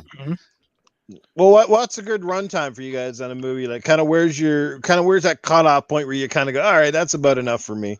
No, I don't think I have one. I don't have one either. Test that, and this is gonna test that because I have never seen a 4 hour fucking movie. You've never seen a 4 hour movie? I have Seriously? not. I've seen a 2 hour movie. I've seen I think a 3 hour. How long were the Lord of the Rings? 3 hours were they? They were 3 hours, but in the theater. But the director's cuts are 4.5. I didn't watch the director's cut. They're incredible. They changed the whole damn trilogy. But yeah, look at movies like Casino. That was 3 hours. Goodfellas was 3 hours. Yeah. Schindler's List was really long too. Schindler's List was actually 3 hours. And I believe that's those are like the bigger ones, right? Titanic was 3 hours and 15 minutes. Endgame was 2 hours. Oh, the Endgame was like 2 hours and 45, wasn't it? It was almost 3 hours. It was, yeah. Yeah, there you go. I mean, it's For me, it's all about. It comes down to like I don't have a time limit either. It really depends on the movie because there's some movies like I hate those ones where you're literally 50 minutes in and really haven't seen shit. You know what I mean? Like I hate slow build up. You know the ones. There's always them that's very slow. You're like, okay, yeah, it starts the first 10 minutes. It's like, oh, a bit of action, and then there's a big lull, and you're sitting there going, oh my god, come on, like put the fucking costume on already. Let's go. Stop with the love life, the romance shit in the middle. I don't need that shit. Fucking leave that crap out. Let's get to it. Let's beat up some bad guys. You know what I'm saying? But generally about 2.5 hours. After that, it's like this movie better be fucking good. Yeah, true. And see, that's where I think that Endgame started to sag a little bit. Was during the middle part, like there was a lot of exposition in there before they got to the. I know everybody wanted to see the big final fight scene with Thanos and like literally everybody or whatever, right? But I mean, yeah, there was good story in there, the time travel stuff, but some of it started to get bogged down a little bit too much with the whole Ant-Man stuff or whatever, and it was getting a little too much. You know what I mean? And I understand what they were trying to do. They could have shaved some of that. So, like, the thing is, just like you're saying, Noob, but if you feel like the movie's dragging, then the movie's dragging. But I could sit through a 3 hour movie like even Braveheart, for example. There's another example, Braveheart. I could watch Braveheart from beginning to end, and it feels like I've been there for 5 minutes. And that's a 3 hour plus movie, right? But it depends on it depends on your taste. But anyways, I'm going to just piggyback right off into the Justice League. Well, this podcast is about 2 hours every week, and but go we're ahead. almost done, basically, right now. Look at that, an hour and a half. Just shot right by. Justice League, I'm super excited, guys. Super excited because I'm a big Zack Snyder fan, and I've been a big Zack Snyder fan all the way back when he did the remake of Dawn of the Dead. You remember that? 2001, 2002, somewhere around there? Mm-hmm. And he did the Dawn of the Dead remake, and it was fucking fantastic. And from there on in, I've always loved his movies. Like the way he does it, 300. I even like that other one with the girl. What the hell was that called? Damn it! I always forgot the name of it. The one with the girls and the giant samurai robot guys and stuff. Sucker Punch. Sucker Punch. There it goes. I love Sucker Punch. And then, of course, the DC movies as well on top of it. I actually really, really enjoyed those movies. I even liked Batman v Superman to a certain extent. But Man of Steel, I'm telling you, I don't know what it is, but Man of Steel is one of my favorite superhero movies I've ever seen. Yes. And I'm putting it up there with my childhood favorite superhero movie ever was Superman 2. The Richard Donner ones. Remember those from the 80s when he actually fought Zod and the other three criminals, whatever. And that was my favorite superhero movie. Then Spider-Man 2, the one with Tobey Maguire and Doc Ock. That was amazing. I absolutely adored that movie. And then Man of Steel came out and just blew everything out of the water. And Batman Begins. That's another one for me. And unpopular opinion, guys, Batman Begins, I actually enjoy it more than The Dark Knight. I don't know what it is. I just find that Ra's al Ghul and Scarecrow were to me, I just like those villains better because I know I love the Joker. I've got a tattoo of the Joker on my left arm, for Christ's sake. But at the same time, though, I just felt like, I was just like, I wanted to see something different. And to see Scarecrow and Ra's al Ghul was amazing. But anyways, back to Justice League. Yes, now he's got this crack at it. It was a tragic story, Titan. Actually, now that you didn't know about it, what happened is his daughter actually committed suicide. And that's why he left the set. It was a shock. It's not like she was ill or anything like that. And he got the news while he was on set. Like, can you imagine how fucking devastating that must have been for this poor guy? And he literally just left the set. Apparently, he left the set broken. And that's it. He just walked away from the project and it destroyed him. Now, the thing is that in this Justice League that's coming out tomorrow, I believe. No, tomorrow, the next day. I think it's Thursday. Yeah. He actually dedicated this movie to her. And he said that I made this movie and I came back to do this movie. I did it for her. And that was super touching. And you could tell he really poured his heart and soul into it. And it's amazing. I got to give it to Warner Brothers, even though, I am no fan of corporate douchebaggery, but I got to give it to Warner Brothers. They gave this guy $150 million to reshoot this film. Wow. Okay. That's a big time commitment to the project. And I that's incredible to me. Now, as for what I've seen, I mean, look what he's done. I mean, and now another thing is not only to give him $150 million to do it, apparently there's almost 2 hours of new footage in this film. 2 hours. That's a whole new movie, folks. If you think about it, because Justice League was 2 hours. Now this is 4.5. You're talking 2+ hours of $150 million. Yeah, he's gonna make that shit back within a week. Mark my words. Within a week, easily. Oh yeah. And from what I'm understanding, I know a couple people who've already seen it, and they're saying it's very dark, which is perfect because I like my DC shit dark. Give it to me dark, grimy, dirty, in the gutter. I don't want clean superheroes with shiny suits. I want to see guys in the alley slitting throats. Okay, that's what I want to see in my DC universe. The Crow, baby, one of the most underrated superhero movies. Like the Crow, I like Batman, like hardcore Batman, not like whatever. I like hardcore Batman, the beating the shit out of people, almost to death, sometimes to death. I like comic book characters. One of my favorite comic book characters of all time is Spawn. Anybody like Spawn? Yeah, baby, love that. I love Spawn. And like those kind of anti-heroes. That's what I kind of like. So anyways, this Justice League seems like they're a group of like sort of like dysfunctional anti-heroes. And they don't seem very fucking nice. Like Superman doesn't seem very nice. He seems like a grumpy old man that got woken up in the middle of a nap. You know what I mean? He's like, what the fuck do you want? You know what I mean? It's like, what day is it? So like that kind of thing. Like he woke up pissed. Lois Lane just gave me a Viagra and this fucking thing really won't go down. Now I am the Man of Steel. Can you imagine that? It would rip right through the suit. So like you got that. You got Ben Affleck, who's already pissed off. I mean, as Batman's already a miserable bastard. Right. And so like it seems like this very dysfunctional, violent family, and they're dealing with this bigger threat, which, of course, isn't it a completely different villain now? I mean, they had no, it's still Steppenwolf, but Darkseid is in here more now. Right. So it's Darkseid is really more the focus than Steppenwolf. I think so. I mean, like I say, he is basically the DC version of Thanos, essentially. You know what I mean? Like Right. he's you know, he's the all powerful. You know, and I thought the original movie was going to have more about that, but it didn't. They kind of just, I think you saw like a clip of him or something like that, and you heard his voice, but it was focused on Steppenwolf. So now it's I definitely think he's definitely in a movie to a more degree. I just don't know how much. Oh, and Joe Dunmore and Chef Trouble, I got to give you guys a shout out. Yes, I forgot about Blade. And shout out to Mahasha Ali for he's going to be that new Blade in the MCU. Oh my God, I can't wait to see that. Well, anyways, my wife hated the Infinity War movie because she said, they didn't develop the characters enough. And we were talking about that, slow build up or whatever. And that might have done that maybe for that movie. But I'll agree as far as Thanatos. Thanatos is a god from Smite. Thanos.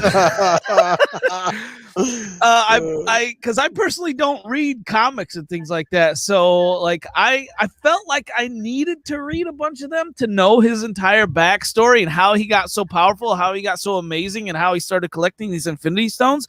I feel like they might have missed a step right there, maybe in that movie somewhere along the line. Titan, hold on a second, though, Titan. You're talking about character development in those movies when it got to Infinity War. They made 17 movies before it. Yeah. Yeah, but sorry. That built up all those characters. I mean, they didn't focus Did they on build Thanos up Thanos, though? No. Well, Guardians of the Galaxy, he was in there a little bit here and there. He was kind of like a looming shadow. Yeah, that ain't look at the Emperor from Star Wars. For the fucking lead villain, that shit ain't cutting it, man. I don't know, man. And he had some great speeches in Infinity War talking about why he was doing what he was doing and everything. I thought it was I thought it was well fleshed out. I mean, I just want to know more about how he fucking got so powerful. What's that fucking sword he's got? That's so kick-ass. Isn't he a demigod or something? Or a Titan? Or he's a Titan. Sorry, he's the Mad Titan. I don't know. No, I'm saying he is. He's the Mad Titan. Yeah, no, you sound like a Mad Titan too right now. I'd be a Mad Titan too if my face was fucking purple and looked like an old man's ball sack. You gotta get to these super chats. Yeah, we do. DJ Birdo dropping $5 in here. Thanks, DJ, and thanks for the patience. I know we're talking about Justice League, but if that Mortal Kombat coming out next month is anything like Scorpion's Revenge from 2020, my God, that animated movie was sick. Yeah, and that new Mortal Kombat, man, that shit looks actually really good. Oh, that's and it's rated R. It's gonna be awesome. Rated R. And Terrence Tate drops $5.99 into super chat. What's going on, Terrence? Glad you could be here. Awesome cast today. Keep it up, bro. Thank you, man. Appreciate it, brother. Great panel. You missed one. There's another one from DJ Bird. Yeah. Oh shit. Oh yeah, Watchmen didn't get the love it deserved. One of my favorites from Zack Snyders. There you go. That was a great movie too, man. Really, really well done. I enjoyed the first 15 minutes of that movie was absolutely incredible. There was no speaking in it. It was just the music. Yeah. And it was just showing what happened, the whole, the whole backstory. It was done it was literally like watching art. It was fucking incredible. I was just like, that's how you do it. And they told a whole story without having to say one stupid word. You know what I mean? You just felt the emotion of what was happening, and it set up the whole story. It was great. And then it went right into that film noir, with Rorschach and everything. It was a dark and stormy night on a Thursday. I went to go get a sandwich. They didn't have it. Like that kind of stuff, whatever. And I loved it, man. It was a great movie. Anyway, sorry. Cool. I'm going to disappear for a little bit. I'll be back. All right. I love all the voices, man, in this podcast, man. It's so crazy. We got everything. Indeed. I think we can move on from that topic now. Like I said, the movie comes out on the 18th, HBO Max, guys, if you want to go check it out. Awesome stuff. Now, hopefully Mag comes back in time to talk about this. Since Mag is old school, and I'll get our guest to weigh in on this one real quick. We're going to take a trip back in time to a little game that's coming back. I forget who's making it right now, but I don't know if you guys saw it. It was announced this past week, kind of took everybody by surprise. I'm talking about Teenage Mutant Ninja Turtle Shredders Revenge, and basically this game is done with the graphic art style and the level design very reminiscent of one of our favorite Turtles games of all time, and that is Teenage Mutant Ninja Turtles Turtles in Time from the Super Nintendo and the Hyperstone Heist over on the Genesis. I'm super stoked about it. I love the Ninja Turtles. I love those games. They were amazing. I can't wait to see this one. I don't know if you guys checked out the trailer, but boy, it looks like they nailed it. It's going to be huge, I think. How do you guys feel about it? We'll start with the guests, and I'll go in a different order. This L Train. How about you, man? You got any love, affection for the Ninja Turtles, and are you excited about that game? Yes, I am. I played them a little bit growing up, but my wife was more of a fan than I am, so that should say something. Well, something tells me that So if anything, she'll be playing it more than me. Well, something tells me that you and your kid would probably enjoy it. Oh yeah.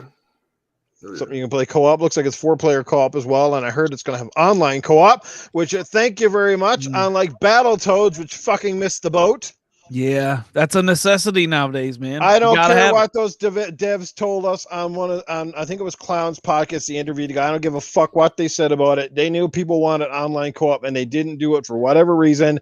So that's one time they fucked up. That was a bad move. Yeah, it really is. It really was. I mean, Streets of Rage 4 came out just before it and had it. Why can't you guys do? Oh, well, because some of our level design doesn't cater. Well, then fucking change your level. That's what he said. Some things about our level design wouldn't work really well with like. That sounds like some bullshit. Yeah, it sounds like you guys were in a hurry. Design. You got 4 players on the screen. Doesn't matter where they're playing from on their couch. That ain't gonna change the goddamn level. Yeah, exactly. Oh, the latency shit. Well, every game got that fucking crap. Like, I can understand something like Cuphead a little bit more, which requires split-second reaction time. But come on, man, not a brawler. Are you kidding? No, Call of Duty every fucking year. Every game's got latency. There's no. That's no excuse for fucking. What year are we in? 2021, man. That could be like an excuse in like 1994 or some shit. You know what I mean? Mm-hmm. That is no longer an excuse. That's not acceptable. Of course. So how do you feel about? So obviously you have at least sounds like you're modestly excited about it, L Train. Oh yeah. You have a favorite turtle at all? Raphael. Okay, good pick. All right, Dragon Heart Yoby, how about you, man? I'm pretty sure you're excited about a little retro nostalgia. And by the way, Dreadpool in the chat, and I think it might have been Dreads, possibly. He might have been in on this panel. I can't remember. I remember watching the interview. He said it wasn't planned in the engine, not the level design, the game design. The engine didn't have networking in the code. Well, fair enough, but still, I don't think you're going to convince anybody sense. Here. But so the dude lied then. It's still a fail. So he lied. So the dude lied then. But what did the dude originally say? Well, no. If they didn't have networking in the code, that's just a development, mishap or whatever. That's just poor planning on their part, right? When they're developing this game, when they're putting this game together. All right, hey guys, let's make a Battletoads game. All right, well, all right. What features are we gonna implement? Oh, well, it's gonna be a couch co-op game. Fuck players that play online. I mean, what the fuck year is it? I mean. How many people play strictly couch co-op? Look at the absolute people that you are alienating by not making it online co-op. It's absurd. True. Totally. But yes, I am excited. Yeah, it's all good. Yeah, I'm excited for the new Ninja Turtle game. It screams Turtle in Time from Super Nintendo's like so much. So definitely looking forward to that. The purple Ninja Turtle, I forgot his name, but that's my favorite one. Donatello. And Donatello, yeah. So and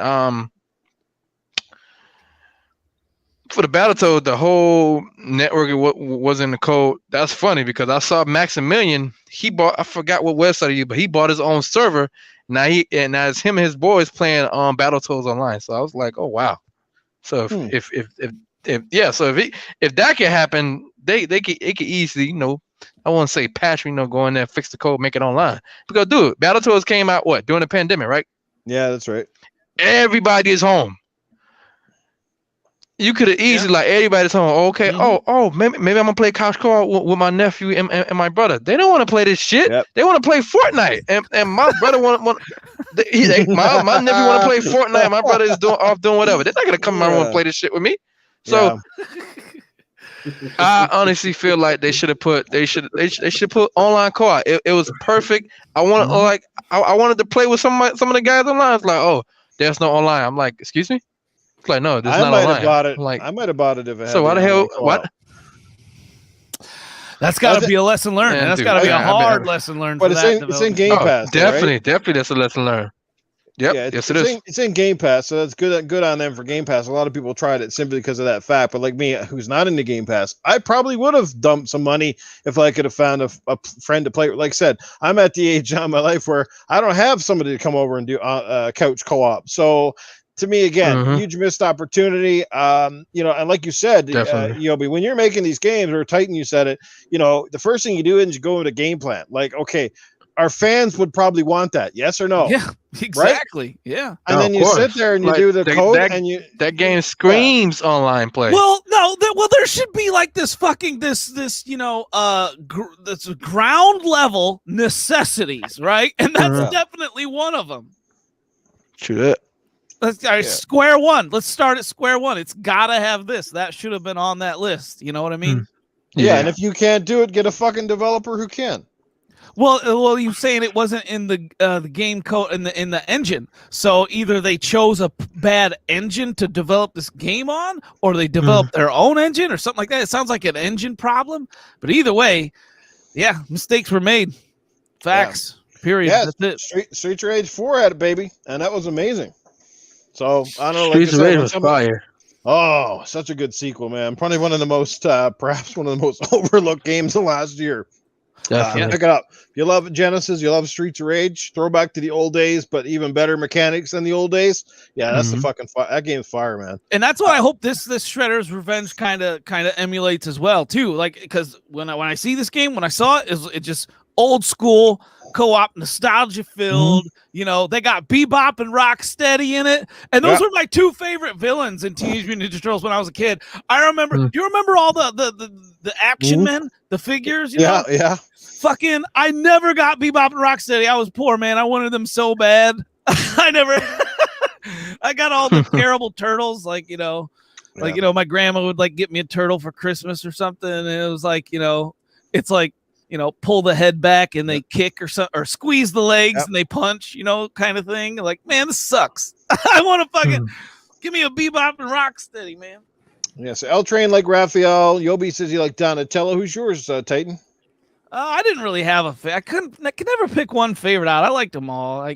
But I liked the Super Shredder was my favorite character, and then I like Bebop and Rocksteady. And how about that? Spider-Man even said in here 4-player online co-op for Teenage Mutant Ninja Turtles. Nice. There you go.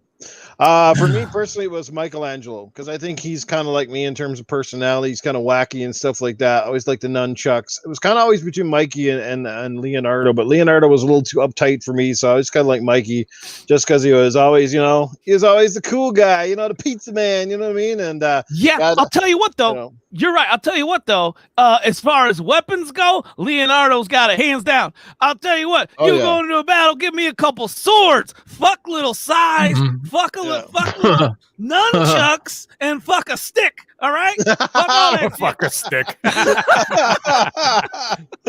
All right, Mag is back. Anyway, how about you, Mag? You excited for that game, bro? It looks pretty turtle. It looks pretty cool, man. Yeah, I mean, it looks like a nice throwback to the Konami days, right? Remember they released X-Men, and then the 4-player X-Men, the 4-player TMNT, the 4-player Simpsons game, which is I think it's got to be their crowning achievement was the 4-player Simpsons game. That was incredible. But this looks like a nice throwback to those days. As for getting it, well, we'll see what happens with Game Pass. But anyways, it'll probably end up there. And like I was saying at the very beginning of the show, man, I ain't pulling the trigger on any game unless it's on the PS5, because everything else that's not nailed to the floor, it seems like Microsoft is snatching it up. So you never know, right? So, but I mean, it looks really cool. Or maybe I'll get it on a deep sale or something in the summer or whatever, because there is way too much I know it sounds crazy to even say that, but there's so much content out there. I won't be able to get through all of it, So, we'll see where it goes. I mean, like I played remember they put Streets of Rage 4 on Game Pass, and I had fun with it for like 2 days. That was great. But we'll see how this goes. But I mean, it looks like a lot of fun. I was always a fan of the Turtles. You probably beat it in those 2 days, right? Oh no, easily. Yeah. I mean, within like 2 hours, I was already 3/4 through the game. Yeah. Right. So that's the other thing. I don't want to romp through a game for $30 or whatever it's going to be. and then I'm done in like a couple hours, that it's going to piss me off, right? So, well, like how much replayability do those games really have? Well, unless you're going for achievements, you know what I mean? Like if you're going for like the 1,000 out of 1,000, or if you're going for a platinum trophy, that kind of stuff. Like, they're quick mess around games. Yeah, exactly. So, but as it stands right now, like I'm going to kind of playing that wait and see thing. I know Noof hates it. That saying, well, let's see if it ends up on Game Pass. But I'm sorry, that's where I'm going because I'm going to save the money. I'm already paying for Game Pass, so let's see if it happens. But if it doesn't, it doesn't. Well, then we'll see what happens down the road. Speaking of Turtles games, can somebody please get the license for the one that came out on 360? It was called Teenage Mutant Ninja Turtles Reshelled. You guys remember that one? I bought that one. Just like the old game, but it had the new age graphics like Streets of Rage did. Yes. New, and it was amazing. It looked real good too. Something happened with the licensing because I think it was Activision or somebody had it, and then it changed hands because of the Nickelodeon shit. And the game remains in limbo. Like the only way you can play that game is if you still have a 360. It's not, you can't go and re-download it. It's not back compat or nothing. Really? So it really sucks because I have that game, but I don't have a 360 anymore, and I would love to play it. Somebody needs to get on that, figure out the licensing, and redo that game or reissue that game because it's amazing. Yeah, it was awesome. It was really well done. It was almost like a throwback to Turtles in Time or whatever, man. It had the fucking 3D balls that fucking went through the air, the big wrecking balls and all that shit, and the graphics were just and it played so smooth because it was it was remade right for the newer consoles. So and who's your favorite turtle there, Mr. Middle-aged Game Guy? I would say Donatello. Okay, 2 for Donatello tonight. Cool. Yeah. I love Donatello, man. It's just like he was kind of like that, like sort of like the cool, level-headed. Like Raphael was so over the top, you know what I mean? He was always so pissed off, and like the angry teenager. And he sounded like Titan, the Titan's all pissed off and stuff. It's about something. He's like grunting and groaning in the corner, or whatever. Like, that. But then Michelangelo was too goofy for me. And then I was just like, okay, Donatello's kind of like in the middle. You know what I mean? Yeah. So he's kind of like in the middle. I kind of like that. Like sort of, he almost, it almost felt like he was more listening to Splinter than anybody else. You know what I'm saying? Like he kind of like had that cool sort of kung fu vibe. Like watch one of those badass kung fu movies from the 70s, and you always got like kung fu, or even like Kill Bill or something. And you get like the Master Pai Mei. And that kind of shit. It's just like cool as balls, and he ain't gonna do shit to you. But as soon as you fuck with him, you're dead. I always got that vibe from Leonardo. I felt Leonardo was always up Splinter's ass, and that Donatello was just a smart one. Yeah, but I think that the thing with Donatello was that he was like he almost had that burden of the leadership thing. You know what I mean? So he was always like kind of like, oh god, like he was always trying to pull everybody together. So he seemed always a little bit distracted. And he was listening to Splinter, and he was just, I don't know, man. It was kind of, I didn't really dig his vibe. He was kind of like a school teacher trying to round in bad kids. You know what I mean? I know about that. Yeah, because out of all the turtles, he was like the main serious one. Yeah. He was the most level-headed one. I still remember when I was a kid. I think I was like 11 or 12, maybe a little younger, but I still remember seeing the I watched Teenage Mutant Ninja Turtles 1, and I still remember the day that I saw the trailer for Secret of the Ooze, man. Yeah, that was my favorite. Oh my god, I love that. That was a classic fucking movie. Movie. With Vanilla Ice? Yeah. Ninja, go Ninja, go Ninja, go. Ninja, go. Yeah, those movies were epic back in the day. I got to tell you, people shit all over those newer ones that they did. But I got to tell you, man, some of the action sequences in them was pretty fucking amazing. Like they were pretty incredible. Like there was the scene with Bebop and Rocksteady with the tanks floating down the Whitewater Rapids. Yeah. And they're jumping from like these exploding like vehicles and jumping from one to the other, and you got Bebop and Rocksteady causing shit and everything. I'm just like, this is awesome. Like the action sequences were incredible. I thought they were amazing. Our good friend Audible Fart is asking, does anybody remember Venus? I do not. I can't remember Venus. I don't know. It's not fucking throwing me a bell. Yeah, I saw that in the chat too. No, I don't know who Venus is. Venus, the turtle? Yeah. Yeah, she was a female ninja, the first female Ninja Turtle. She had her color was sky blue. Really? I For some did not reason, know I don't anything remember about that. Huh. Yeah, look it up. Look it up. She was sky Damn. blue. She was a green turtle, but her colors like her bandana and all that. She was sky blue. Later, I remember Psychonauts. her. Have a good day, man. Definitely remember her. Well, one of the cool things I got just the last bit, and it's going to lead into one of our next stories after we hear from Tony Baloney. We'll have one more topic before we get out of here, and of course all that stuff. But yeah, man, it was one of the coolest things that I picked up. Like, you know, I'm a collectible. Like, I'm not a huge like toy collectible or figure collectible. I get the odd one here and there. By the way, Titan, you would love the new Superman that I got from Sideshow Collectibles like a few months ago. He's absolutely dynamite looking, man. The detail and shit. He's like about I think he's about 12, 14 inches in size. Nice. And he's actually got a real costume on. It's not like painted shit. Like it's actually real clothes, cape, everything. And his face detail. If anybody knows Sideshow Collectibles, they do like just absolutely amazing stuff. It's so cool, man. But I also got the NECA Teenage Mutant Ninja Turtles based on the movie, the original movie. And those are so fucking cool, man. They're actually worth a lot of money now for those people who have them. So I've got a lot of them, except I don't have Bebop and Rocksteady. They issued those. Actually, no, Token Razor. Sorry, they issued those ones, and I'm trying to track those down. But I have like Shredder. I think they got a Super Shredder coming out too from the Ooze. But yeah, I've got like all the turtles. I got Splinter. I got Shredder. I got a Foot Clan soldier. That's what I got right now. And they have Casey Jones. He comes in Casey Jones. He comes in a dual pack. He comes with, remember the Casey Jones and the Raphael with the costume, the jacket and the hat. So you can get that one in 2-pack, which I like to track that one down too. But anyway, I don't want to beat this crap to death. I think the game is cool, and hope people will support it and go out and buy it or play it through Game Pass, wherever it might end up. I got it, like Mag said, it's probably going to end up in Game Pass, but I'll probably definitely pick it up on day one, depending on the price. So let's get there. But anyway, enough of the Ninja Turtles, and let's talk to the man who comes out of his shell every week. We're talking about Tony Baloney. I think he's on standby, and he's probably got a few things to say. Does Tony Baloney have a couple things to say? Let me tell you something. Let's get started here. Yobi-Wan Kenobi, before we even get started, maybe next time we do a podcast, how about you get yourself a big pastrami sandwich and a side of Doritos chips? Maybe you could chomp on that for the first 50 minutes of the show, for Christ's sake. But I'm vegan.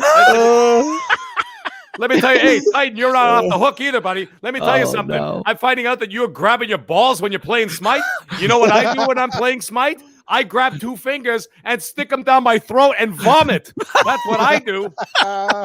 Absolutely ridiculous. And speaking of Titan, by the way, grabs his balls Titan, first, though. let me tell you something, Titan. Last week we broke attendance records and you weren't here. So why don't you do us all a favor and not show up on a regular basis? Maybe we could get this show off the ground. Wait, hold on. Before you continue, Tony, super chat by DJ Brodos. He said, Titan, Tony talked mad crap about you last week. Oh, did he? Oh, what else is new? Tune in every week, assholes. You'll find out a lot more about Titan. Well, hey, man, I got to teach these kids not to grow up like Tony Baloney, man. You grow up like Tony Baloney, it's actually a good thing. Let me tell you something else. Oh, by the way, and another special guest on our channel here, L-Train. I know that you sound a lot like Kratos. So, seeing that you are Kratos in my eyes and you are a god, do me a favor, smite Titan for me. Thank you. And speaking of L-Train, interesting. It sounds like what was I going to say here? Toxic Sony trolls. That's what they've been writing all fucking week. L-Train! L-Train! Oh, sorry, I didn't want to get into the console wars. Sorry, I couldn't help myself. Oh my goodness, I'm hyperventilating. So, if anybody in the chat has anything to ask Tony Baloney, go right ahead. Please, I am interested to hear what you have to say. Absolutely. Anybody in the chat and anybody in the panel have a question for Tony Baloney? Now is the time. Drop them right here. Anybody? If not, I'll go up to my first question. Go nuts, Snoof. I think I've shocked everybody in the audience. Yo, Tony Baloney, man. I don't know if I've asked you this one in the past, but, you know, we like to get your romantic advice and stuff like that. So what's your best romantic advice to give to a guy who gets with a chick that, let's just say, she's a little unsavory down below before he's ready to dive deep? Ha! Perfect.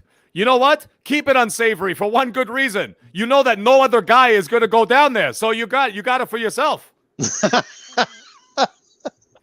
smellier, the better. We got Percolator 9000 dropping $2 in the super chat. He says, "Oh, Tony, will you just stuff your face with wine?" I'll stuff my face with wine, and I don't even want to say what else I'm going to stuff my face with as soon as the show's over. And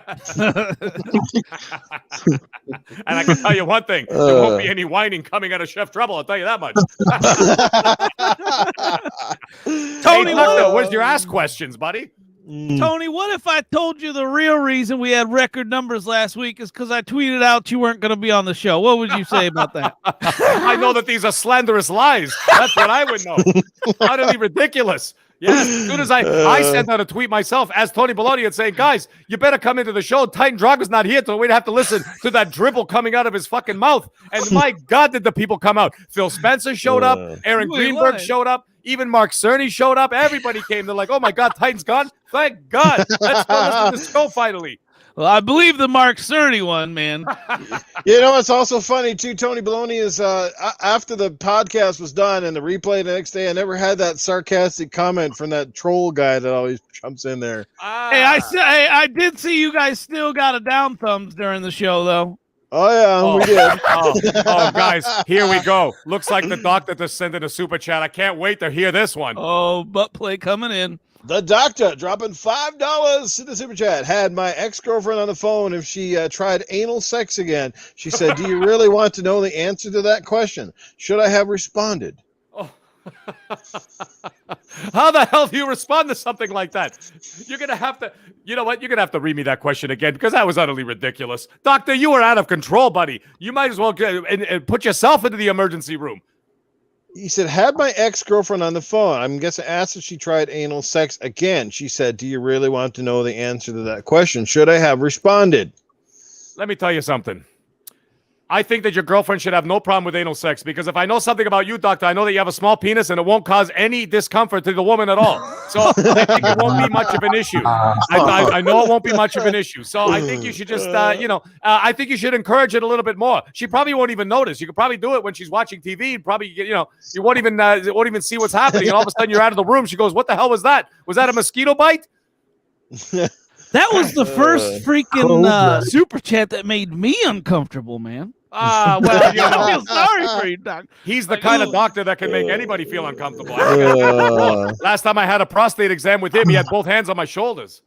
Well, I was going to say, you know who the most calming job in the world, or the most calming professional is? It's got to be a proctologist because they're used to dealing with assholes. There you go. And by the way, shout out to Dreadpool. I think he's absolutely right. Last week we had one thumbs down, and he's saying it was Titan Drago. I agree with him. I agree with that statement, Dreadpool. I set it all up. You busted me. Everybody follow Dreadpool on Twitter because he's 100% correct. He did. Titan did show up for like all of 2 minutes last week. Popped in and popped out. Dreadpool, you are not getting the Common Sense Award this week, by the way. All right, good stuff. Tony, everyone has a price. What's yours? From Infinite. Price? I'd do anything for free.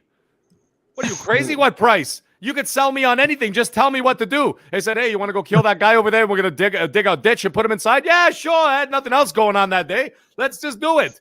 And as for women, doesn't matter. Anything. I'll do anything at any time. What price? Tony Baloney does not have a price. Like I said, he'll do it for free or maybe a glass of pink champagne. Yeah, that'll go over very nice, too.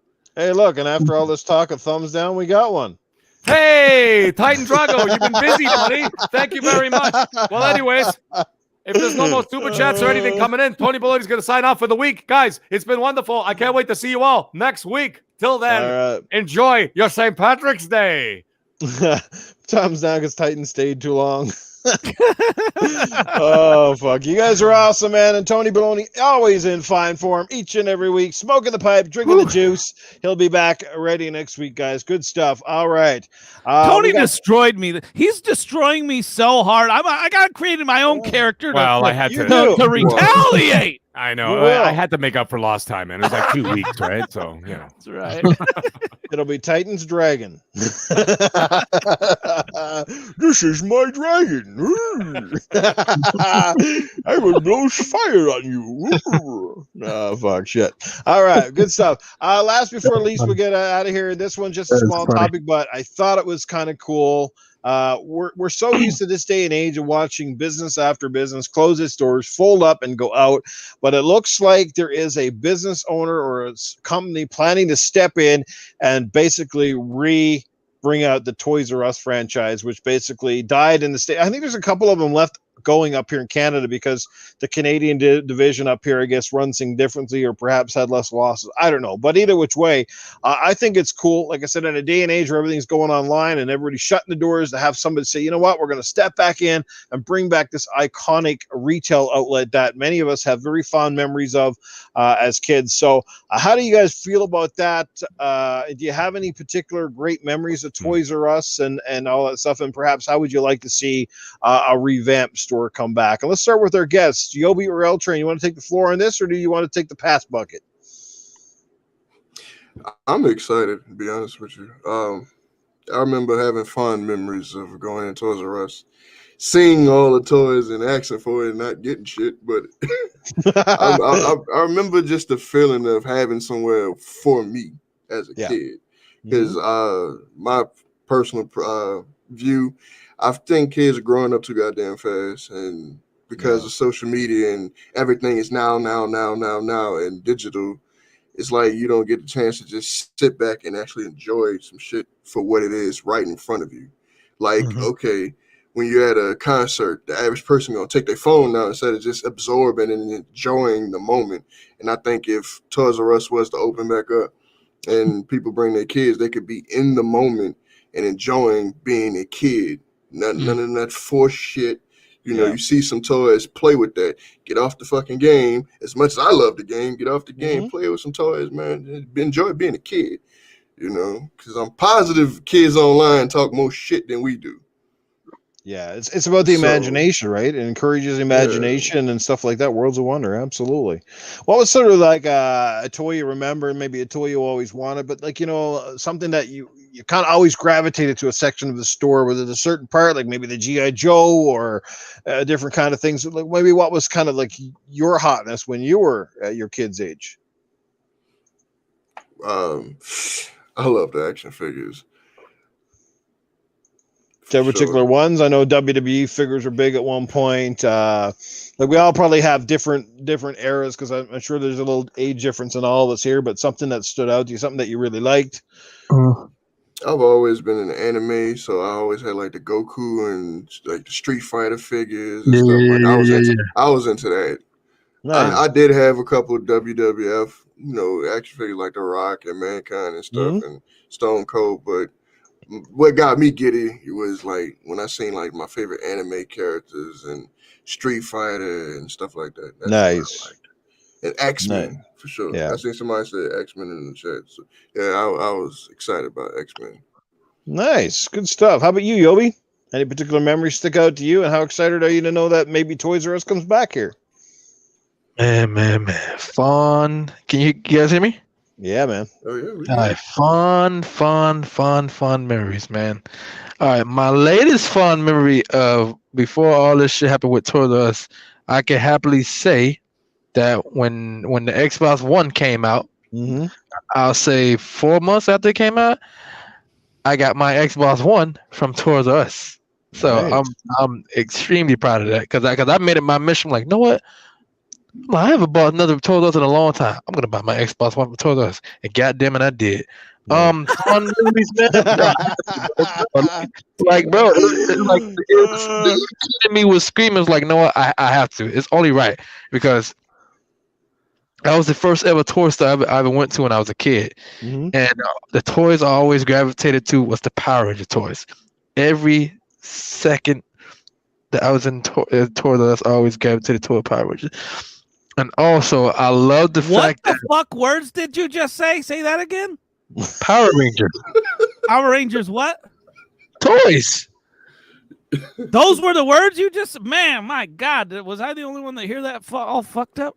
You are Yes, you did. Yes, Yes, Titan. you did. It was All just right, all you. right. I got about 6 in me, maybe. All right. Continue. So- I'm sorry. He's not talking about vibrators here. Oh, okay. My So fault. Power Rangers toys was the ones I gravitated to. And See, it happened again. What the fuck? yeah, it's time for you to go to sleep, dog. I wonder if my internet's cutting out or something. Or Yeah, I it don't gotta know. be. But one of the things I miss about Toys R Us is, man, whenever you go and buy anything from there, especially like a video game, bro, you say, hey man, I want to get this video game. So you'll see the box art, but you can't actually grab the game. You will see a ticket right there. You'll see a ticket, and one of the guys will sign up for it. Okay, boom, take your ticket all the way to the back of the store. You'll see this little ass window. Hey man, I'm here to pick up Thursday SmackDown 1 for PlayStation. Give him that ticket. Say, give me about 5 minutes. Dude will go in the back. You can't even see what's back there, but as a little kid, you always like, damn, they got all the stuff back there, and they bring the game out to you. I always thought that shit was so amazing. I experienced Nintendo's innovative but terrible. It was the Virtual Boy. Oh yeah. It was all red. That's what I hated that shit. Cause like, yo, I can barely stand this motherfucker. Like, how am I supposed to play this shit? It's too red. Red Like and the black. shit was crazy, dude. Yeah. It was red and black, bro. I was like, Yep. yeah. I'm like, I see what you guys doing here, but this shit ain't gonna work. Like this This is shit the is not future, gonna work. really? Yeah, bro, it was weird. I was like, why is everything all red? Why it can't be like with color? But I guess that was the thing. But Right. Toys R Us, I will always have fond memories about that. I read the article that supposedly they're coming back. Bring them back, please. If you guys gonna keep like updated with times, but still sell video games, I'm your man. Yeah. That's it. It's just about getting with the times, right, and staying current. But like that's the thing. Like seems like a lot of retailers got that little toy section, but nothing really as magical as Toys R Us, which has this great selection. You know, the way the store is laid out. It's almost like going into like an amusement park of toy stores. You know, it's Bro, like Toys R Us was colorful, my big Disneyland, bro. banners. Yeah, like you just kind of get lost in there in the imagination. It's fantastic, man. So Yes, man. good Yes, I stuff. agree.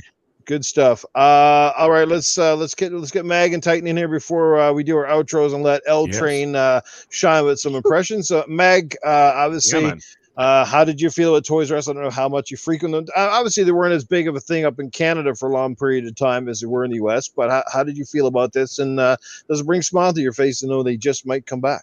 Well, you know, the funny thing is the Toys R Us that's near my house never closed at all. Nice. So all the other Toys R Us's, whatever, they went out of business and whatever else. These guys stayed open, and the one that's near my house, my God, I should send you a picture of the size of this place. It's like half the size of Walmart.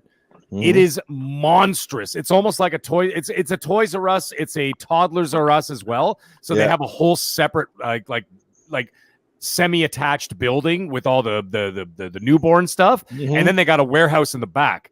And that one never shut down. So my guess is the reason why they never shut down is they were probably still a flagship for at least, you know, one of the flagship ones in Ontario. And they probably still did a lot of distribution for like maybe other places and stuff, right? Because the warehouse in the back. So they never closed.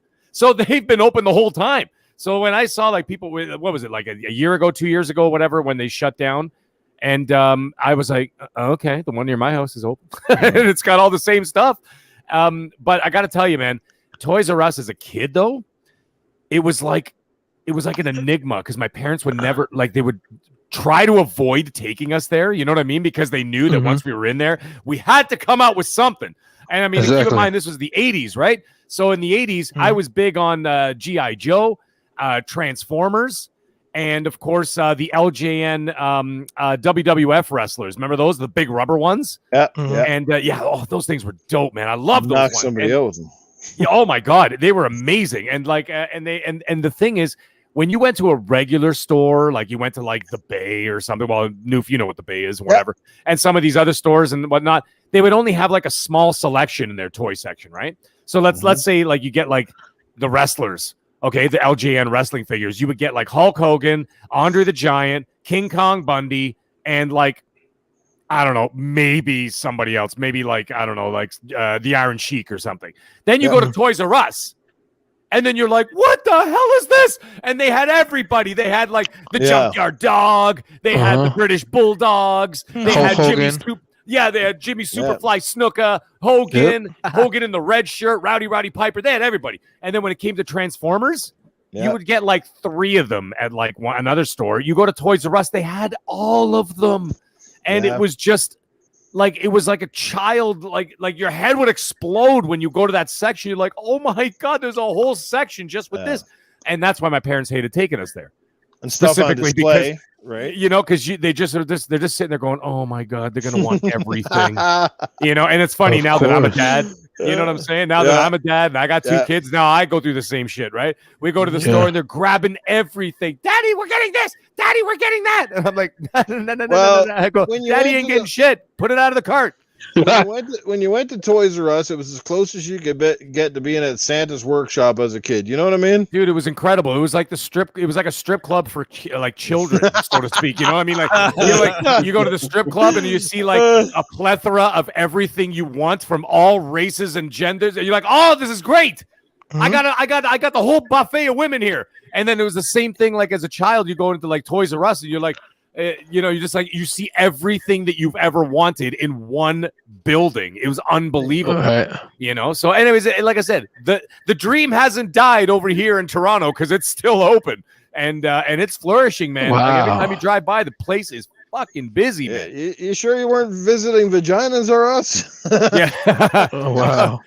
Well, if there is one new, send me the address. I'll be on my way. Yeah. That should be a bar. But anyways, I'm excited for everybody else, though. I'm excited for everybody else that you know, they get that chance to go back, and maybe obviously at this point, a lot of us are like in our 40s, and some people approaching their 50s, whatnot. And you know, maybe it's not really for us anymore, but you have kids and stuff like that, or you have nephews. Yes, it is. You know, well, yeah, but you know, like it's like for everybody, but like you get to experience it all over again. You know what I mean? Like if you got like nephews or nieces or your own kids or whatever you got, and you bring them in there, you get to see that same wonder that you had when you were a kid, and it brings you back, man. It makes you feel like, you know what I mean? It makes you feel that good feeling of like, wow, I just exposed them to something they've never experienced before. So I look forward to seeing that in the future. Anyway.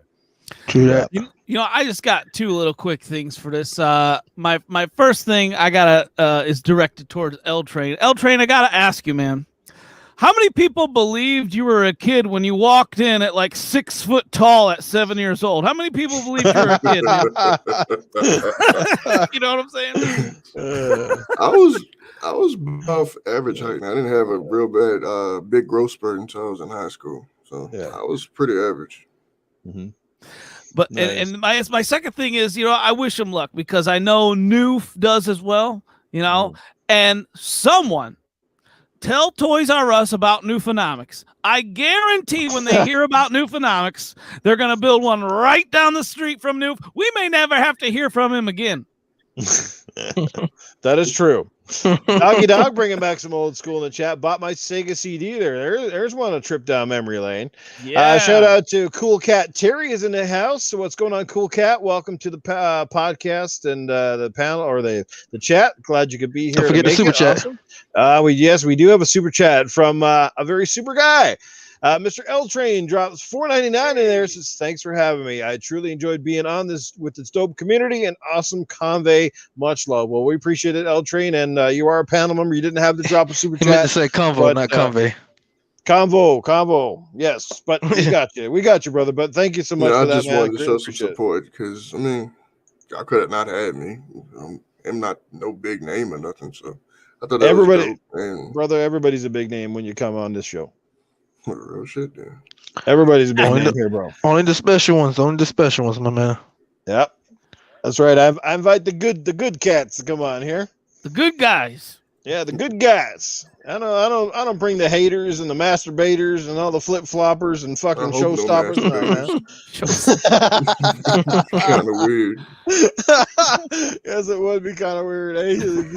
Especially if you're doing the pregame show and the camera's on. You're like, wow, that guy's fapping, man. What the hell? Man, listen.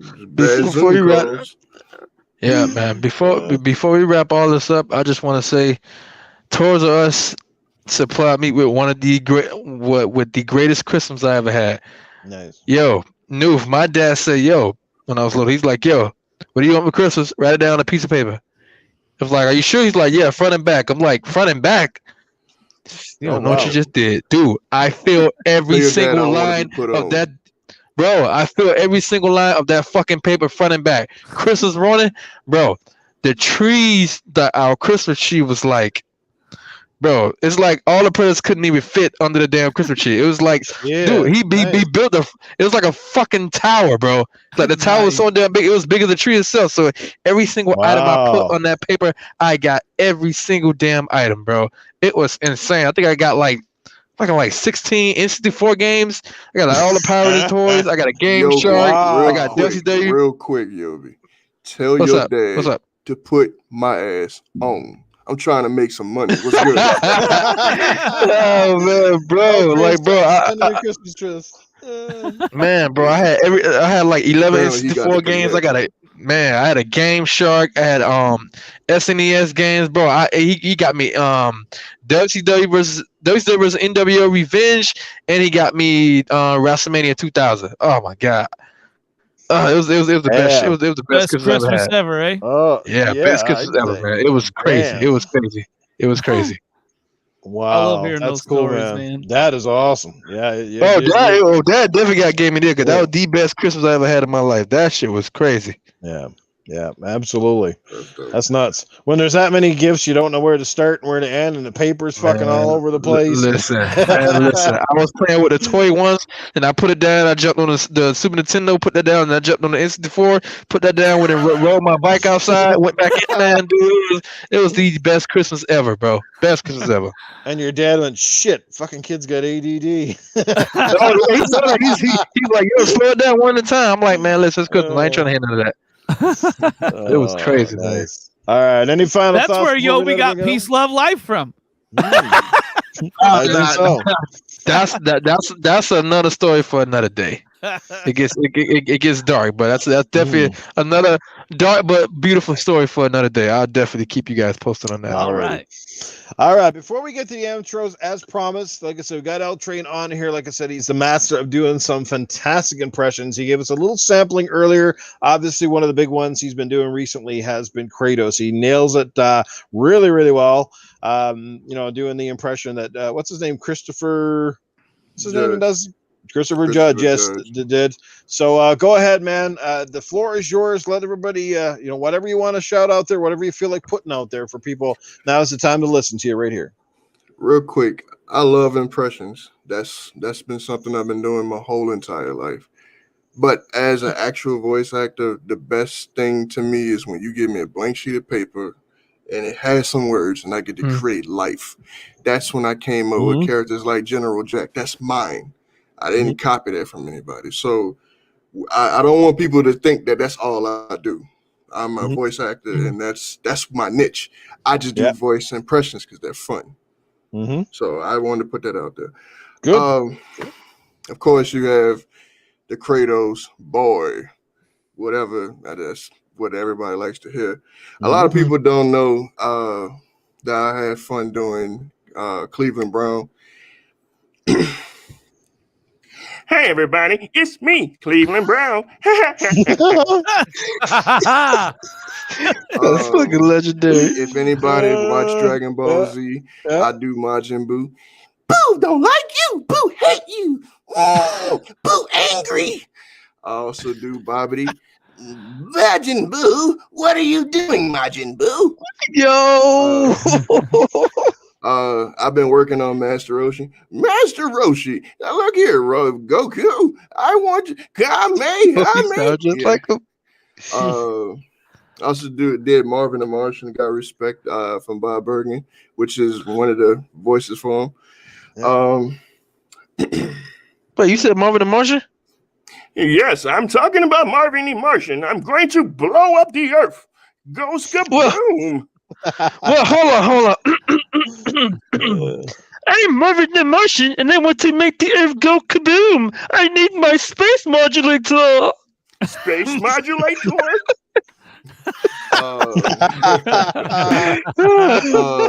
I surprised some people with Mickey Mouse. My son loves it. I have to give me 1 second. Grab some water. Take your time. Hey, everybody, it's me, Mickey Mouse. Miska, Mickey Mouse. I do that. That's legendary. That's amazing. It's a damn dog from you remember Scooby Doo? He said damn dog. Dynamite. He's like, oh, man, you know much? Come on now. Come on, man. What are you doing? It's that puppy power. I think I remember How do him. those little voices come out of that giant body? Amazing, man. Funny story. You know, James Earl Jones, he was mute for a couple years. For me, I think what attributed to it, when I was 20, I was moved back to New Orleans, which is where I'm from. And like I had lost my voice literally 4 times in a row. Like, I don't know what was going on. It was after Hurricane Katrina, so I guess it had something to do with the flood and the water and the fact that I moved away and came back, and like my body just was trying to adjust, and I had strep throat twice, back to back, and I don't know, it just kind of all came together, and I went from being able to sound like this to being able to sound like this. You know, it just It just happens. Did your voice change over that period of time, or is it? Yes. Yeah. All 4 times my voice sounded completely different. And it ended with this. Just like I said, going from here to one of my original characters, I call him General Jack. When I was like, I'm going to kill everybody in here. What the fuck? This shit is amazing. You know, awesome. That's just my story, man. And like I said, I love doing impressions, but what's fun to me is I'm trying to be my own legend. I want to create my own. I want to do something for my son, and he hear it on TV and like, oh shit. I hope he don't say oh shit, but that'd be kind of funny. You're like, oh shit, that's my dad, you know. So that's my goal. Well, everybody knows the one of my originals right here, and he's gonna give me.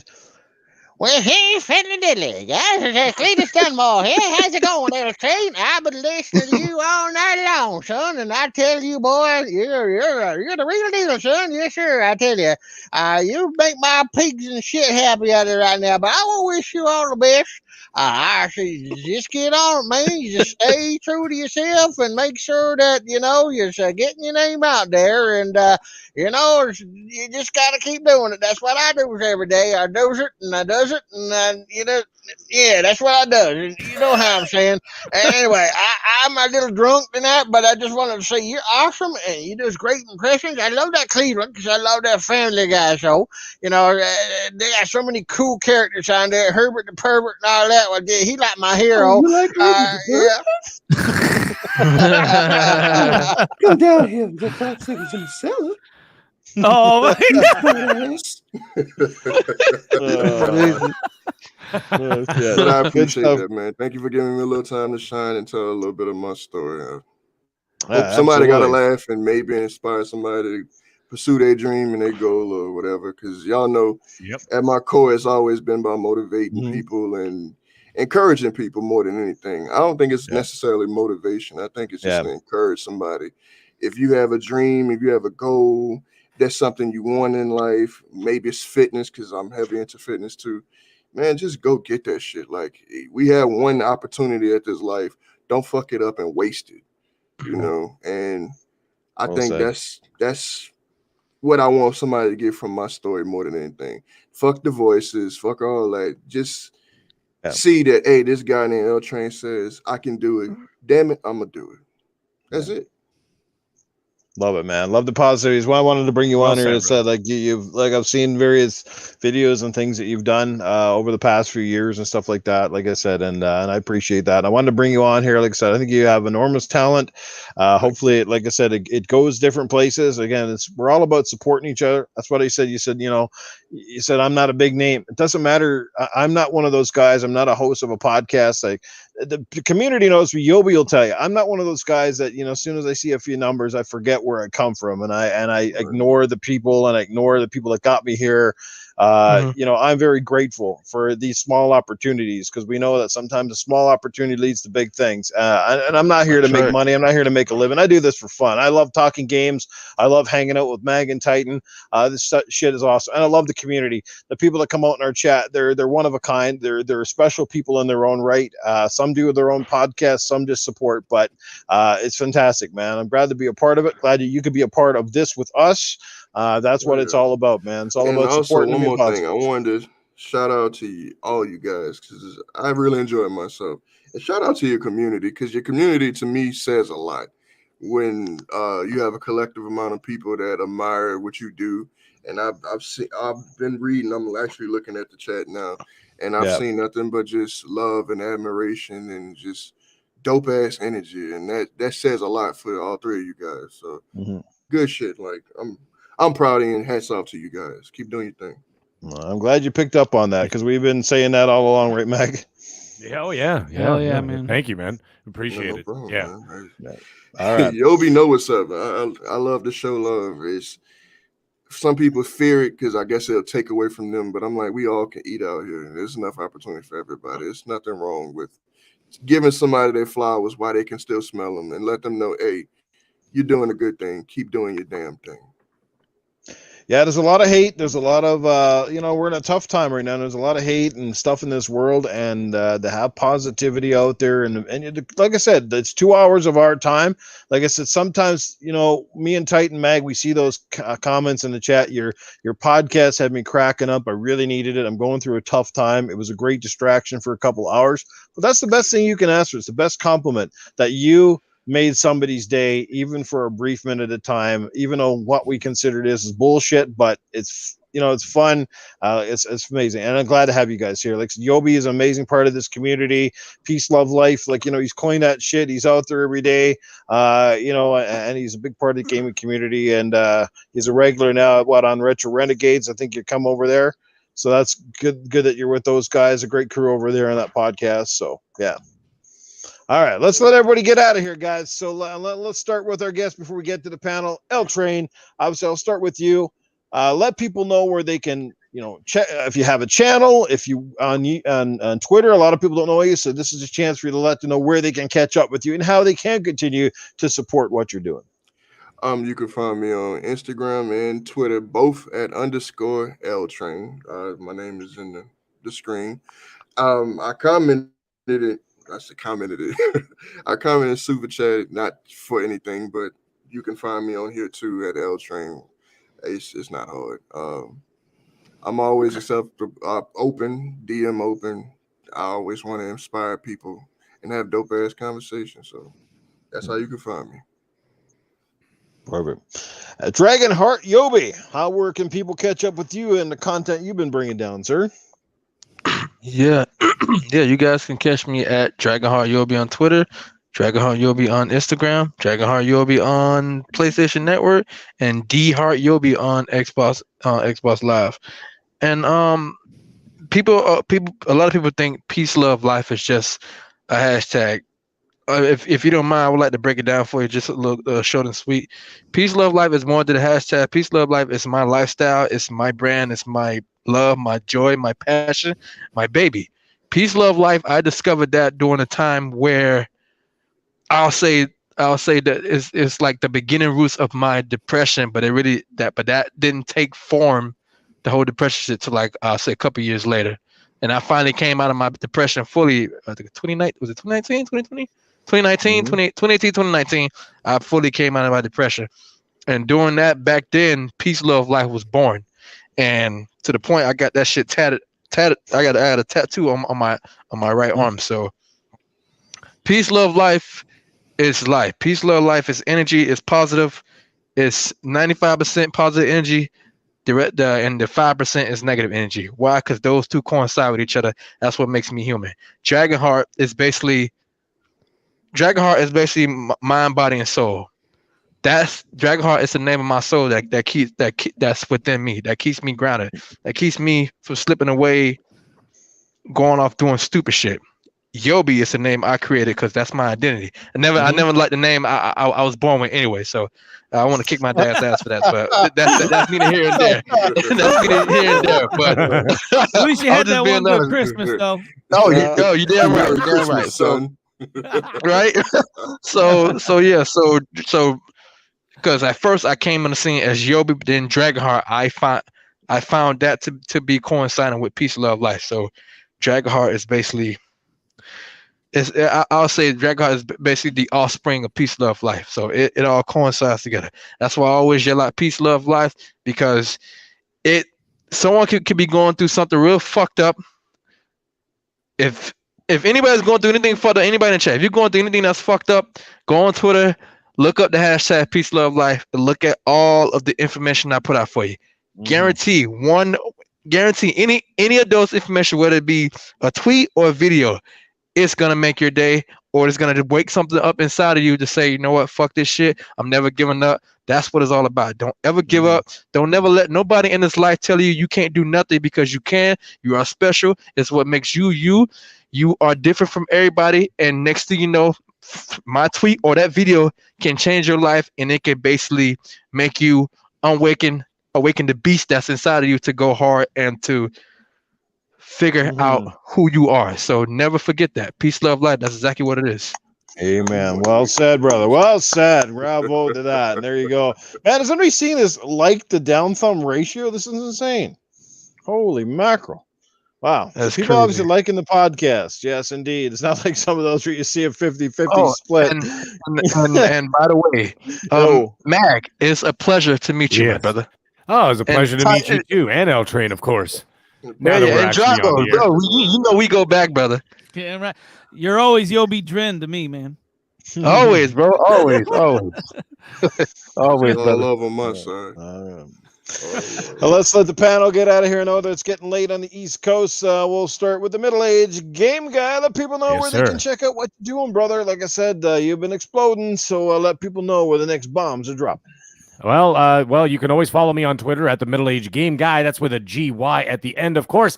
And on the Xbox Series X and the PS5, you can find me at all one words, all capital, because I don't know how to be quiet. I am the Mag. That's with 2 G's. You can find me here, of course, every Tuesday night at 10 p.m. Eastern Standard Time on Gaming After Dark with Noof Nukem, Titan Drago, and our wonderful guests and chat. And every Monday evening, you can find me on Primetime Gaming at 8 p.m. Eastern Standard Time with none other than the legendary Mr. Boomstick XL and friends. And yes, guys, always keep a lookout for me on some form of social media. You never know what Tony Baloney's going to be up to. Don't forget, it's St. Patrick's Day tomorrow, so I might have some hijinks you might want to check out. But yes, so it should be an interesting night. Guys, it was a great show as always. Guests L Train and Yoby, you guys are awesome. And you know what, chat, again, lots of love in that chat, guys. We you know what, you guys are like family to us now. You know what I mean? So anyways, guys, it was great. Titan, Noof, we'll see you guys all next week.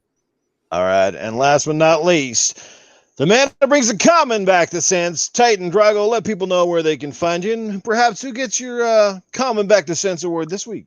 Wait, hold on, Titan. Before you start, I think he means to bring the common back to common sense. That's what he meant to say. That's right. And it's a no-brainer this week, I'm going to tell you, because first of all, everyone have a good night.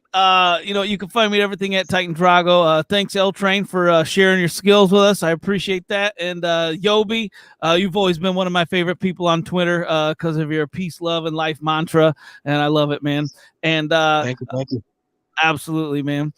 And thank you guys for being on the show with us this week. And other than you guys coming out seeing the show, other than the people in the chat and everything, we all need to be more this week like HR Bomber, because he saved me some money. So, hey, Tony, why don't you make yourself useful and get on the ball, bro, and save me some money, you mug. Quit slacking, okay? So, HR Bomber, way to bring the common back to sense.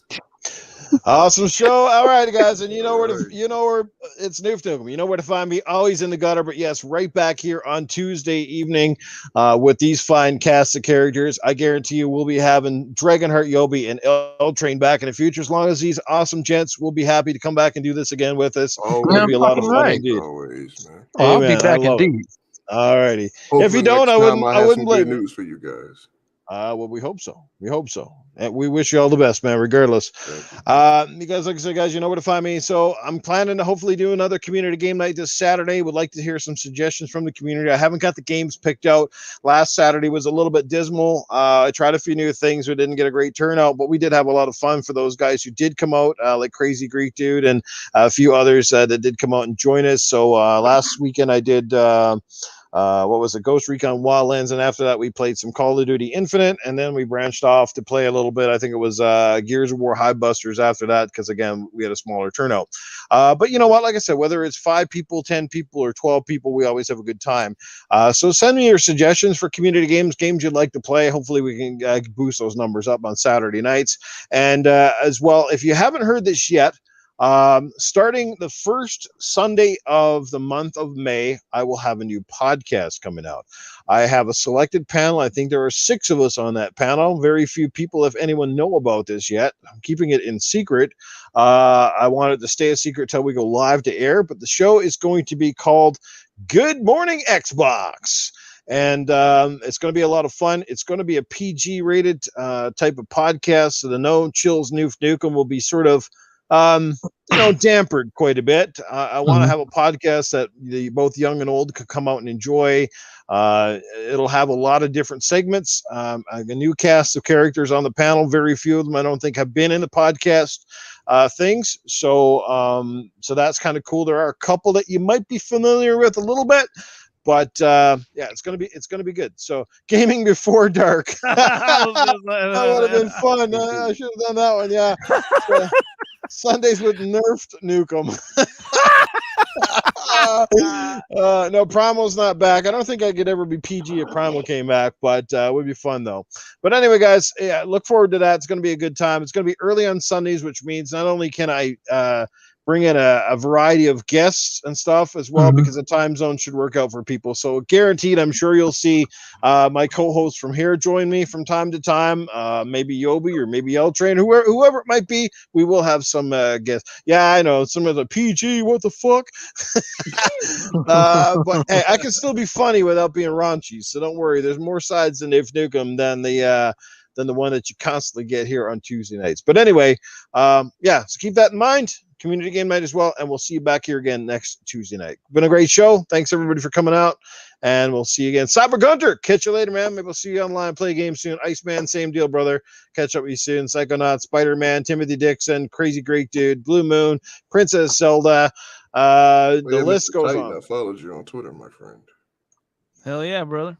All right, everybody. Peace out. Take care. As Yobi says, peace, love, life. We'll catch you guys next time. Noof's just trying to get on Mag's grandma's good side. I